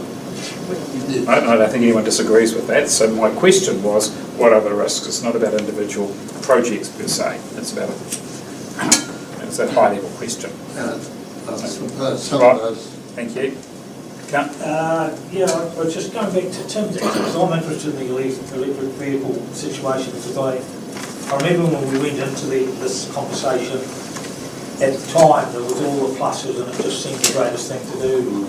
Suddenly, over the last number of months, there's been all these questions asked about electric vehicles and whether they are in fact as good for the carbon emissions as they set out to be. Is this the question I've got is this a definite policy? Is it something we can change, or whether we support this or not? So the emissions reduction plan is the current policy, yes. It is the current policy? Yes, it is, and that includes a shift to electric vehicles where that makes sense. And that's in line with the EV strategy that we have, which is due for review next year. That would be the opportunity to have a look, and I know that Councillor Tim, there are ethical issues around the batteries that you have brought up at meetings, and the reasons is that 70% of the world's cobalt comes from Congo. And the artisanal mining technique is used to, I mean, if we're happy, if you can drive your electric vehicle in a car that's been partly made by someone whose child died in a mine, then it's fine. No, we're not making comments at this stage, Councillor. And it's certainly outside our considerations. All right, okay. Question, Councillor? How do you work out, it's a bit like Tom's question I suppose, but strategies 18 and 20 to minimise and monitor paper, that comes into direct conflict with, because it's an ancient, well especially for the last, 600 years. It's been a very popular way of disseminating, or more than that actually, information. And some people like that. So does this override, well, let's be fair, override 2,500 years of information sharing? Or can a councillor actually get a piece of paper or a bunch of them together to inform themselves? It does override. How do you the council, manage yes. these conflicting needs? Through The needs discussion. for councils to be enabled and informed versus the horror of corporate carbon footprint only achieving, 2 objects instead of 1.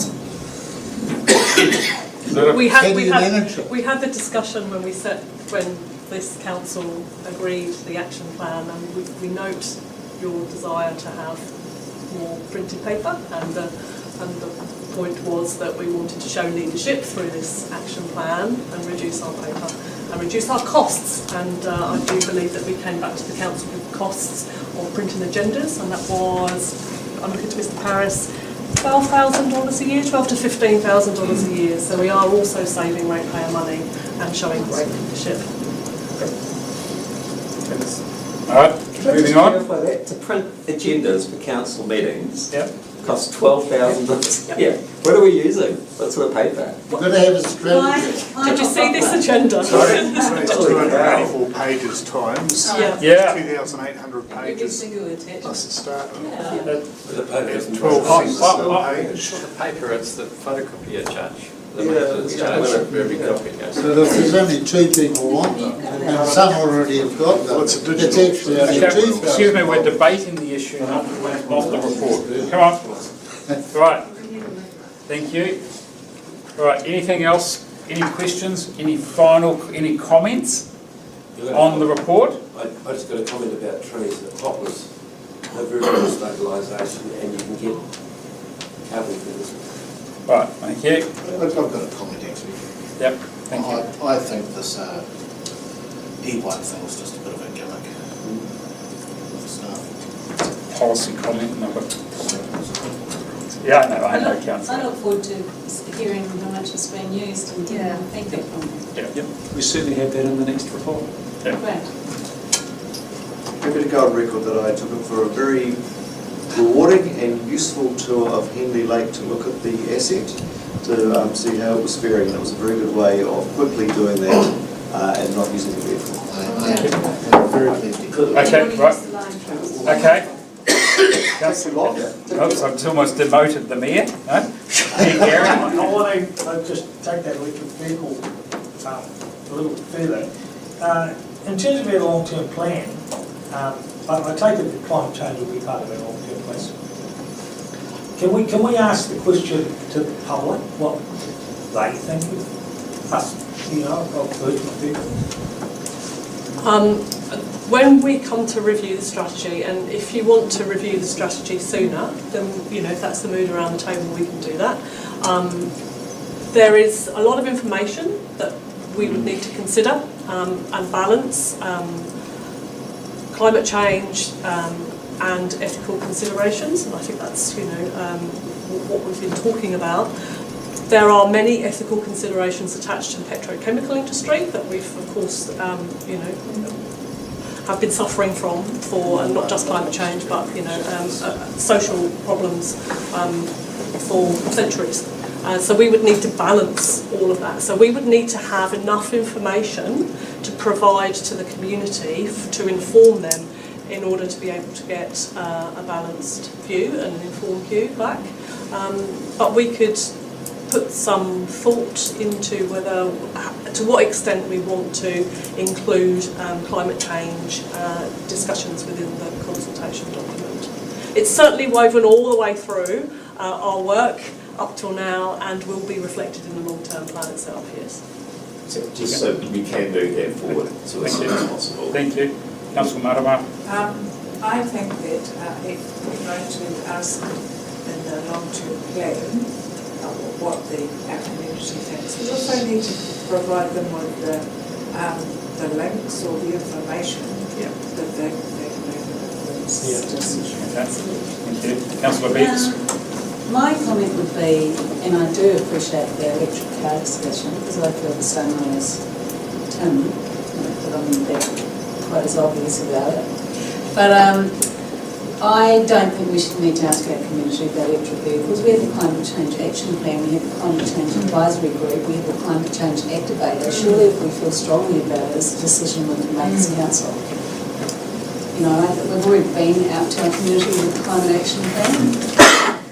Just don't want to make a big list of everything, but I too would like to review that sooner if we could. Should we look at the actual transportation options? Horse and cart. Push bike. Okay, thank you. This is probably we're getting built out past the scope of this committee. I just wonder, Marty, I noticed that this, well, Karen, this was a 6-monthly progress report. When's your next report going to come to us? Is it going to be 3-monthly? 6 monthly. 6 monthly? Looking at Right. 6 monthly. Okay, look forward to that. Is there something going to happen before then? No, I was just going to ask whether the Climate Advisory Group, when do they meet for their next? Monday. I'd be really interested just to hear their feedback on our discussion. Okay, so on Monday we're meeting, the Climate Advisory Group is meeting with the recipients of grants from the Climate Fund, and then there'll be a Climate Advisory Group meeting of themselves the 2nd of December. Yeah. So Maybe you could raise our concerns. Sure. No? Okay. You think that's a good idea? Okay, all right. So we've got a recommendation on page 63, because we've not part of the agenda at all. Do I have a mover for the recommendation? Councillor Tim, second Councillor Beeks. All those in favour, please say aye. Aye. It's carried. Next item is 6.6, our long-term plan update. We're going to jump to 234. Haven't we done well? All right. Karen, I think this is yours now, is it? You... Thanks, Marty. Thanks, Marty. Oh, thanks, Marty.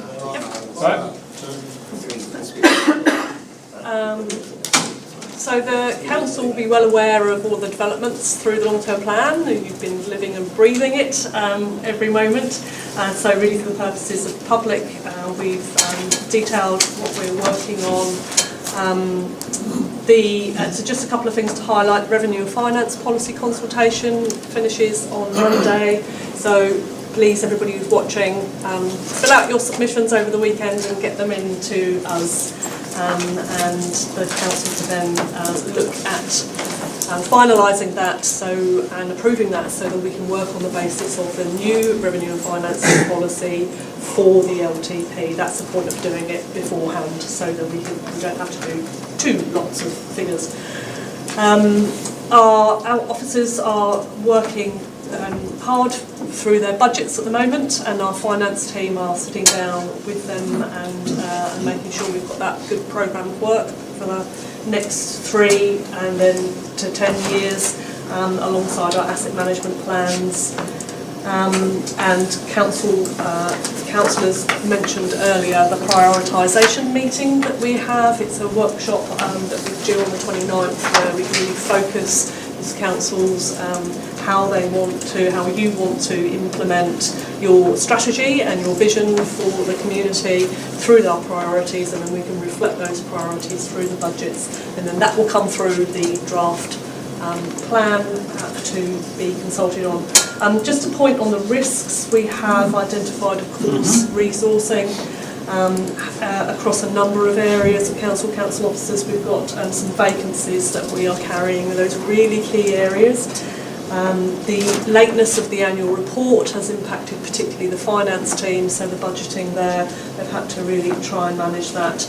And of course the 3 waters, we've still got uncertainty, and we'll have probably another couple of months around what we're doing there. So is it in, is it out, the long-term plan, how do we budget for it? So that's a key risk that we're going to get an answer, and we're going to have to turn around what that answer is very, very quickly in order to be able to meet our consultation time frame. Happy to take any questions. I'm going to ask one with 3 waters. it's probably a half statement, half question. Do you agree that it could be as late as March before we get any clarification, bearing in mind that we don't have a government yet?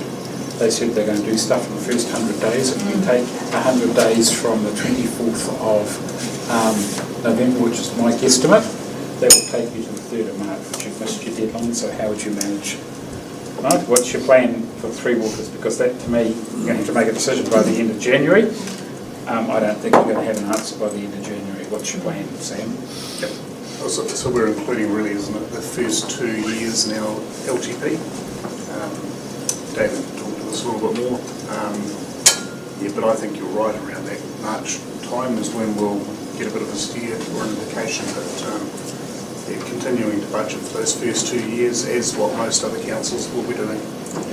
Because I heard, there was one other council that is actually putting it in for the whole 10 years, and their basis to put it in, it's easier to put it in for the whole 10 years than try and have to put it in later. It's easier to put it in and put it out, and whether that's an appropriate strategy, I'll leave it up to you, Mr. Chief Executive. But that's my reading of the tea leaves. And I'm going to make a political statement. I know I shouldn't as chair, but the government really don't care what happens to local government. At this stage, they've got other things to worry about. Sorry? You're right. Right, anyway, so questions? Just under the, on 237, under the asset management plans, it says that the Three Waters asset management plans were progressed by DIA. Well, what does that mean? I don't understand that. Phil, did you want to? Certainly, so it means exactly what it says. So the DIA, the National Transition Unit, have taken all of the asset data for all the councils around the country, and they've built Internal affairs. Yeah. Is this normal? No, this is as part of the Three Waters reform. So the idea is, as part of the reform, they've had to collect all of the data from all of the councils to build their own LTP, their own asset management plan for the entire country, which they're doing. And then they've taken that data and they've given it back to us, and using that data they've given back to us to build our asset management plans. And that's why we talk about, in the workshop, we talked about the addendum, so we are not doing a full update to our asset management plans, we are using the DIA's information that's coming back to us to build the addendum. So would it be fair to say that the LTP we generate, that will go So they go hand in hand. But they haven't, we haven't had our priorities discussion yet, so they've only got but they will get that finalised plan. We're still working with them to get it. And can I ask a question to answer my own question, which I know the answer to? So my understanding, correct me if I'm wrong, is that Audit New Zealand had actually agreed with that strategy, and therefore there won't be any grief. Because previously, just to clarify, if you actually had a substandard asset management plan in a critical asset area, you are likely to get a tag. That's correct. Therefore, Audit had actually, under my understanding, correct me if I'm wrong, is they are accepting the data from DIA to support your asset decision, so they won't be pulling you up on lack of data in terms of your LTP audit. That's how I understand it. Yep, thank you. So just a bit further on that, where, if for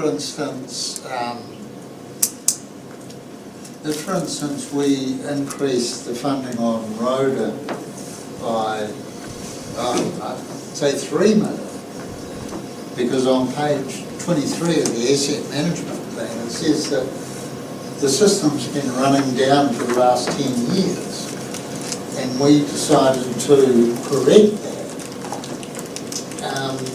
Is there a possibility that DIA says, oh no,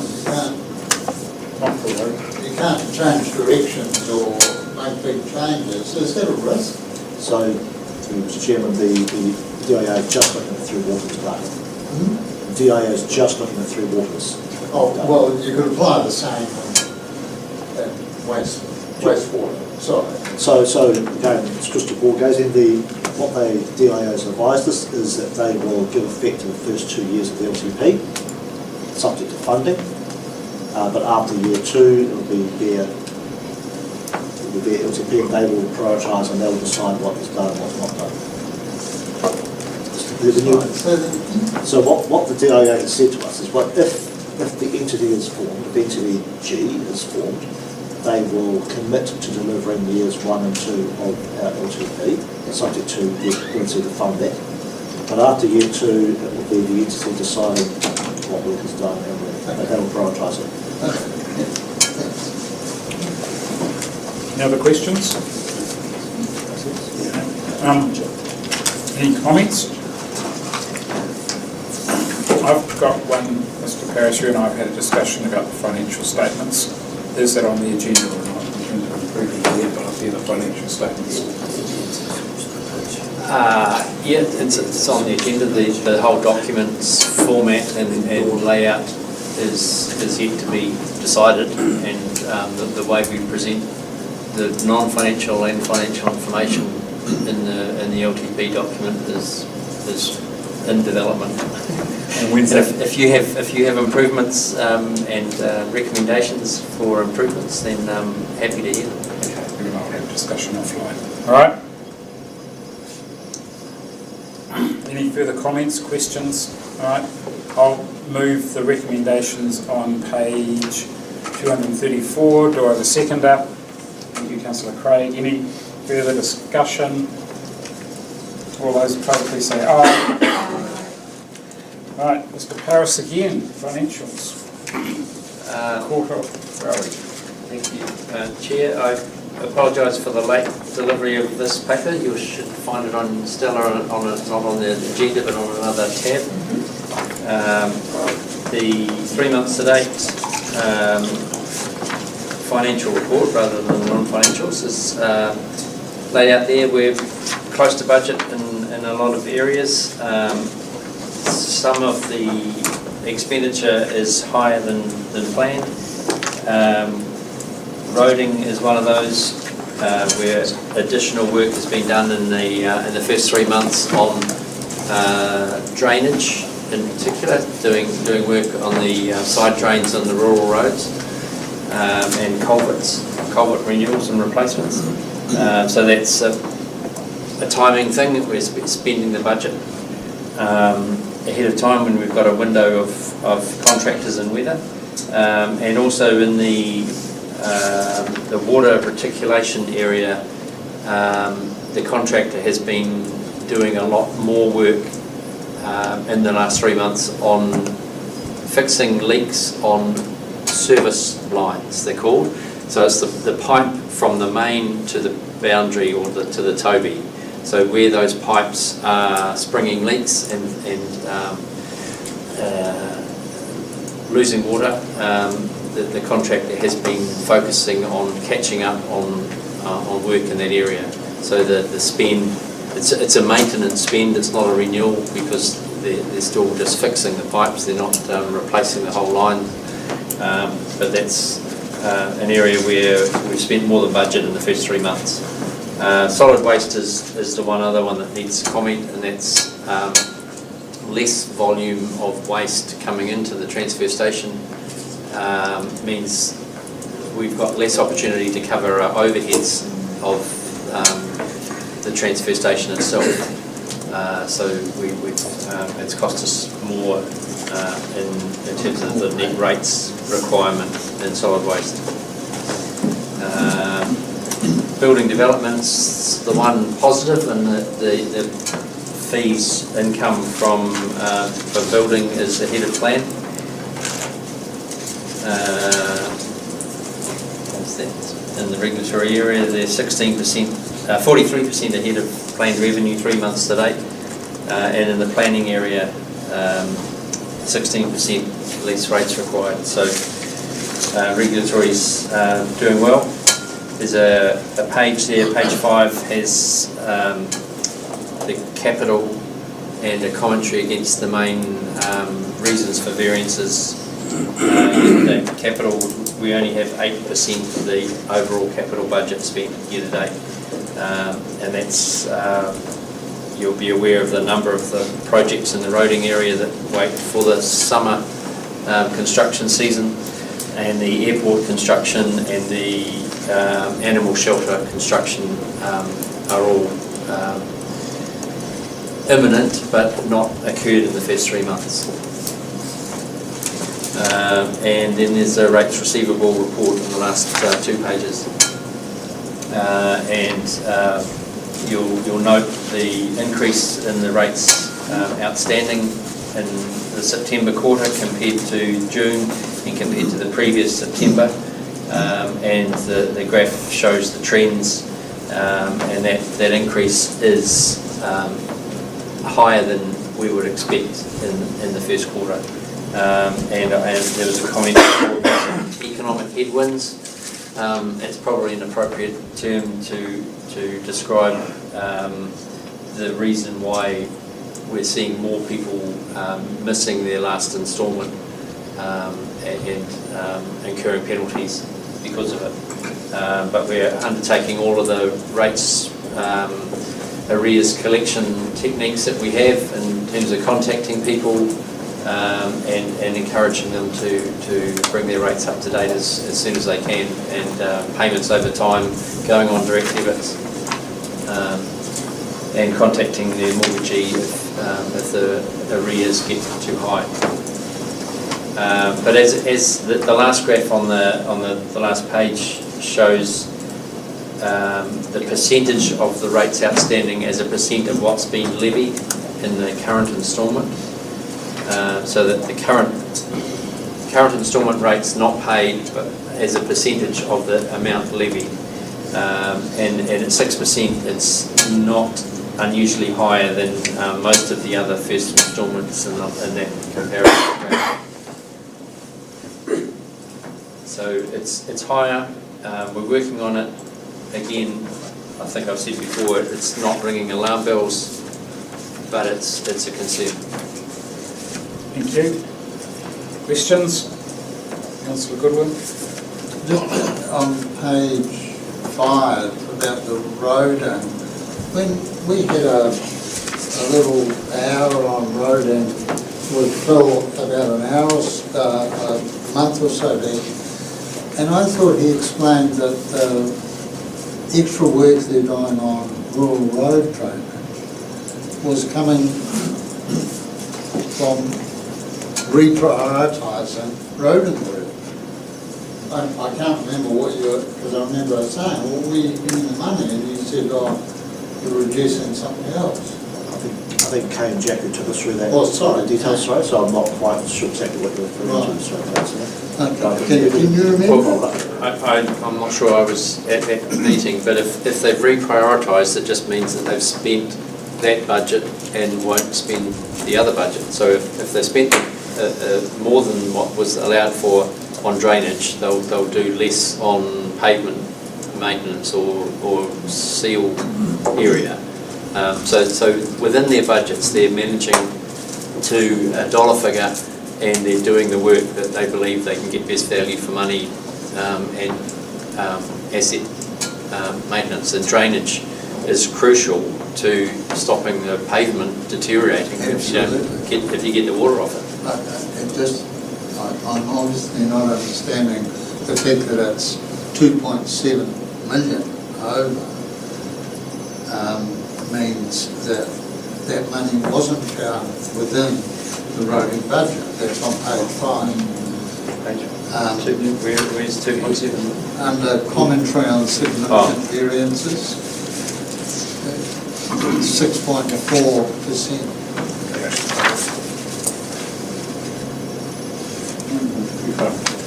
Bottom paragraph. Oh, okay. All right. So 2.78 is the total spend of rates required against a budget of 2.6. So 160. So not all of it was on. Sorry, I get you. Not all of it was on road drainage. However, is it the case that additional work on road drainage, and I'm not criticising it, is coming from, we were told it was from with internal reprioritisation. Yes. Whereas here it's mentioned as an excuse for the 6.4 increase. Just 4.4%. 6.4%. It's a year-to-date position. The variance will be a timing variance. By the end of the year, I would expect Kane to have stayed within his overall budget. All right. Sounds like Okay, all right, thank you. Councillor Beeks. I just have a question about page 8. There's mention there about the work that's been done at Panama Homestead, and it says that a new car park at Laurent Place for residents will happen if the budget allows. And I know that they've been asking that, you've known Gary for about 3 terms, 12 years. And I just wondered whether we knew whether we were able to fulfil that yet. Fine. Don't have an answer for that yet, but that's the reason that that statement is there, because I'm very conscious of the fact of that discussion, and we want to make that happen. Yeah, I just want to keep an eye on that. Yeah, absolutely. Thank you. Yeah, Thank you. Councillor Murray. The rates arrears, what would be the penalty that you put on rates arrears? It's a 10% penalty on the instalment amount outstanding. So if someone misses the 20th of the month instalment, there's 10% on that amount. So if that's a quarter of their annual rates, it's 10% on the quarter of Is there any way that they like they ring up and ask if they could have a grace period or something? There's an ability to have the penalty remitted if they have a good payment history and it was just a one-off and they forgot or they've got an excuse. If they don't have a good payment history and they've done that a number of times before, the answer is no. If they put in place a payment plan to catch up and be fully paid over a reasonable time frame, and that might be 6 to 10 months, then we would remit the penalty. Any other questions? Councillor Goodwin, your second one.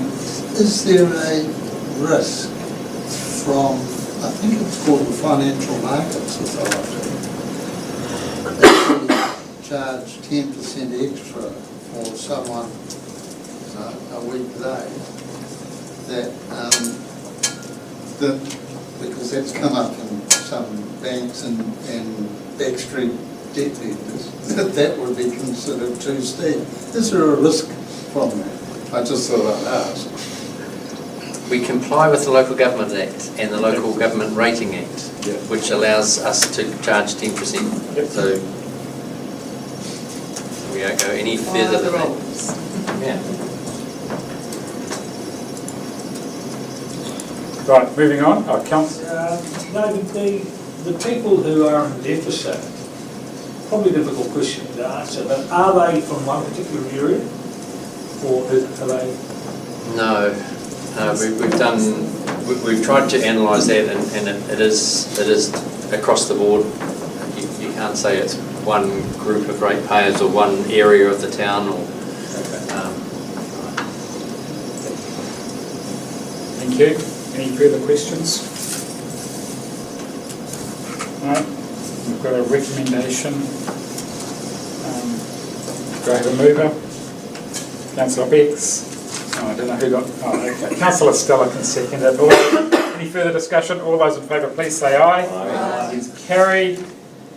Can I have a move into public excluded? Councillor Tim, seconded. Me, Gary. All those in favour, please say aye. Aye. Are we offline yet, Harriet? We take 5. We adjourn for 5 minutes. What's going on there?